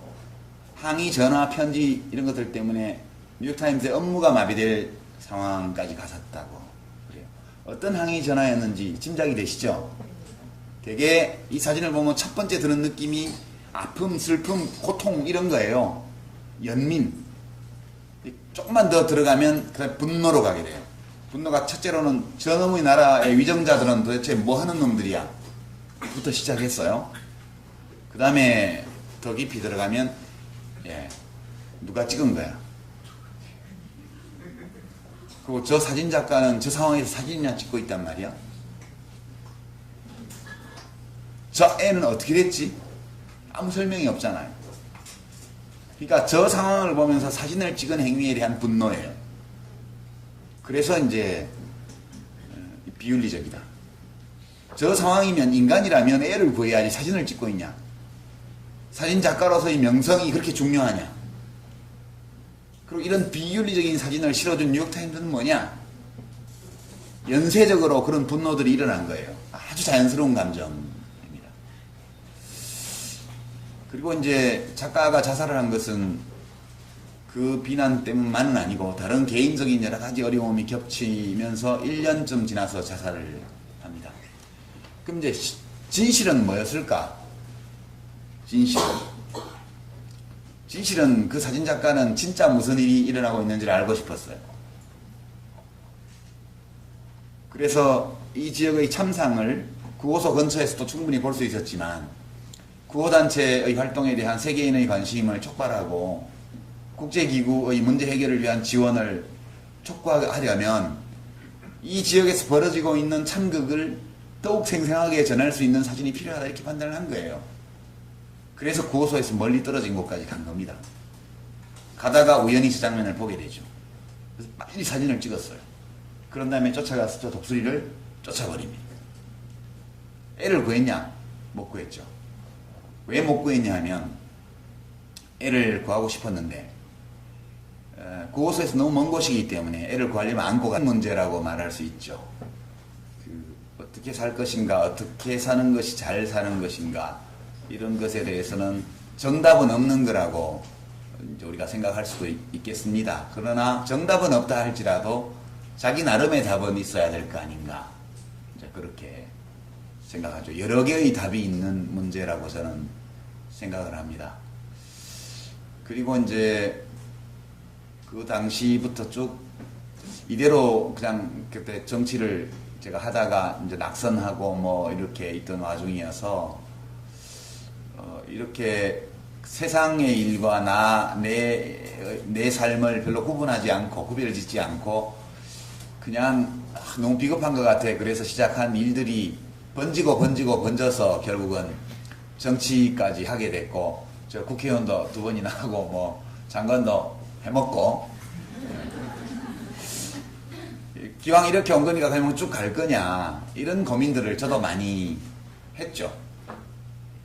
근데 그 일이 진행되던 와중에 그러니까 노무현 대통령께서 뭐 이제 가족에 대한 검찰 수사가 시작이 되고 당신께서 이제 검찰에 이제 직접 가시고 이런 과정에서 제가 이 세상에 대해서 조금 태도를 바꾸게 됐던 것 같아요. 그 전까지는 우리나라는 되게 문제가 많은데 그래서 좋아 난 할 일도 많고 되게 할 일이 없고 아무 문제가 없는 나라 같으면 삶이 얼마나 심심하겠어? 그렇게 생각을 하려고 노력을 했죠.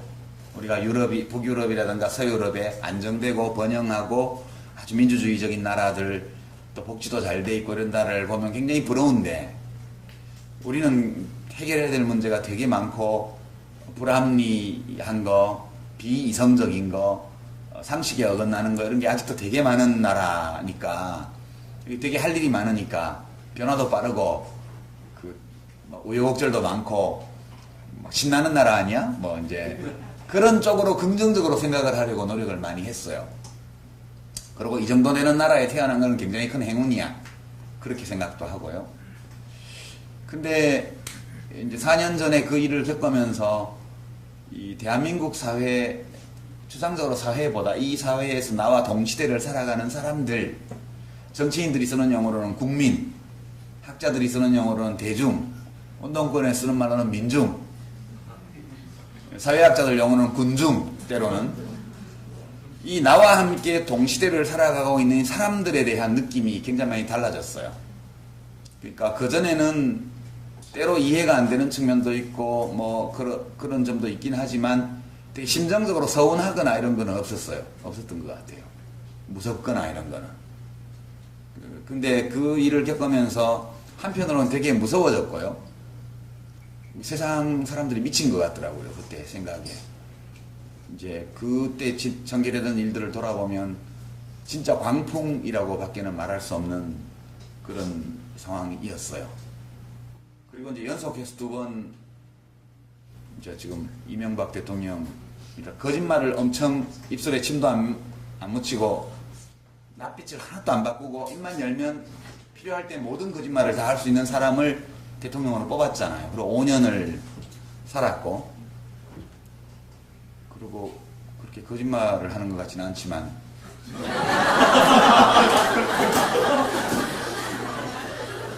우리가 좋아했던 대통령들이 가지고 있던 지적인 면모 이런 것들이 거의 보이지 않는 대통령을 또 뽑았잖아요. 근데 이제 뽑을 때마다 노상 하는 얘기가 잘 살아보세요. 6년 전에는 부자 되고 싶다. 부자 되세요. 여러분 돈 지갑을 두둑히 해드리겠습니다. 국민 성공 시대 이런 거였고요. 이번에는 또 잘 살아보세요.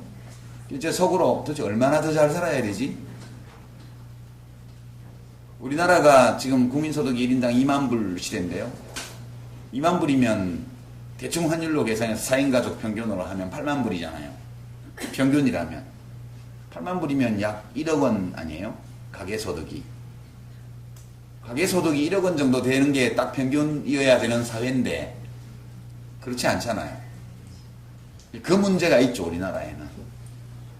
근데 사실 부자들은 말할 나위도 없고 중산층 정도 되는 분들이 요즘 입고 먹고 타는 거를 보세요. 고종 황제 폐하보다 훨씬 더 잘 먹는다고요. 정조대왕 300년 전 정조대왕하고는 비교도 안 돼요.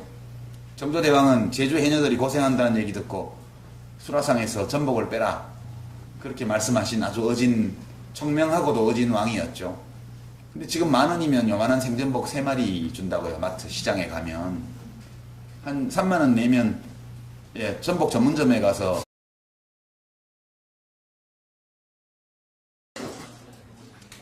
반갑습니다. 우선 우리 시민학교 참석해 주신 우리 부산 시민 여러분들 오늘 뵙게 돼서 반갑고 또 환영합니다. 제가 저자 강연을 이렇게 이제 지난 2-3달 동안 하고 다녀서 사실 뭐 이 책에 관해서는 이제 많이 강연을 하고 동영상에 올라 있기도 하고 그래서 시민학교 수강생 여러분들한테까지 막 하던 그런 걸 하기는 좀 그런 것 같아요. 여기는 수준이 되게 높아서 그래서 조금 제 판단에 이렇게 하면 좀 낫지 않을까 그런 생각에 따라서 한번 내용을 좀 바꿔서 해보겠습니다. 아무래도 우리 시민학교는 노무현 질환에서 하는 시민학교이기 때문에 기본적으로 이제 깨어있는 시민으로서 대한민국의 주권자로서 어떤 권리와 의무 이런 것들을 굉장히 뚜렷하게 이제 생각하시는 분들이고 또 이제 사회나 정치 우리나라에 대해서 굉장히 깊은 애정과 그런 참여 의식 이런 것들을 가지고 계신 분들이시기 때문에 그걸 전제로 해서 이제 다른 곳에서 강연할 때보다는 조금 더 좀 더 높여서 눈높이를 그렇게 한번 해보겠습니다. 오늘 강연 주제가 이제 그럼 어떻게 살 것인가 이런 건데요. 사실 이 문제에 대해서 저도 오랫동안 이제 살면서 생각을 별로 안 했었어요. 20대 초반 무렵에 대학에 와서 지금 청와대에 계신 박 대통령 아버지가 청와대에 계실 때 그때 뭐 너무 그냥 입 다물고 살면 좀 비겁해질 것 같아서 20살에 피 끓는 청춘, 싱싱한 청춘이 벌써부터 저렇게 힘 있는 자들 앞에 그냥 굴복해서 그냥 못 본 척하고 지나가기가 좀 너무 비겁한 것 같아서 선배들 따라다니면서 뭐 유인물도 뿌리고 돌도 던지고 이렇게 시작한 이래로 그때 잠시 대학교 신입생 무렵에 좀 고민을 했었고 고민해본 결과 어떻게 살지를 어떻게 설계할 수가 없다. 이게 제가 전공이 그 당시에는 정해지지 않아서 이제 사회계열로 들어가서 법대를 가나 뭐 그런 고민도 하고 있었는데 그런 고민들이 별로 의미가 없는 것 같았습니다. 왜냐하면 어차피 뭐 이렇게 차례가 되면 데모를 주동해서 한 2-3년 감옥에 갔다 올 거고 그러고 나면 뭐 정상적으로 취직하거나 뭐 국가 일을 하거나 이런 거는 안 될 것 같고, 뭐 선배들 흔히 그런 것처럼 번역을 한다든가 뭐 이렇게 하면서 대충 사는 거 아닌가? 그러니까 뭔가 내 삶을 계획하고 설계하고 그렇게 내 자신이 설계한 삶을 잘 살기 위해서 뭘 준비하고 이런 스펙도 쌓고 기능도 익히고 이런 것들이 되지를 않는 시절이어서 그냥 비겁하게는 살지 말자, 이제 그런 생각으로 학생운동에 참여를 했던 이래로 가끔씩은 생각했지만 아주 깊게 생각하지는 않았던 것 같아요. 근데 노무현 대통령 돌아가실 그 무렵 그 사건이 있고 나서 여러분들 모두가 이제 상당한 충격을 받으셨고, 또 아직도 애도 기간이 다 지나가지 않은 분들이 많으실 거예요. 저도 아직 안 끝난 것 같아요, 애도 기간이. 왜냐하면 제 마음속을 이렇게 들여다보면 이 노무현 대통령의 삶과 죽음, 우리가 함께 겪었던 뭐 많건 적건 우리가 서로 연결되어 있다고 생각하는 어떤 공통의 경험, 그리고 이제 그분이 세상을 떠나시는 과정에서 벌어졌던 많은 일들, 이런 걸 생각해 보면 여전히 가슴 속에서 뭔가가 일렁일렁하는 느낌이 있어요. 이 이야기는 아직 애도 기간이 끝난 게 아닌 것 같다. 이제 다 보내드리고 이제 내 마음이 잔잔해지면 애도가 끝난 건데 아직 아닌 것 같다는 생각이 굉장히 많이 들고요.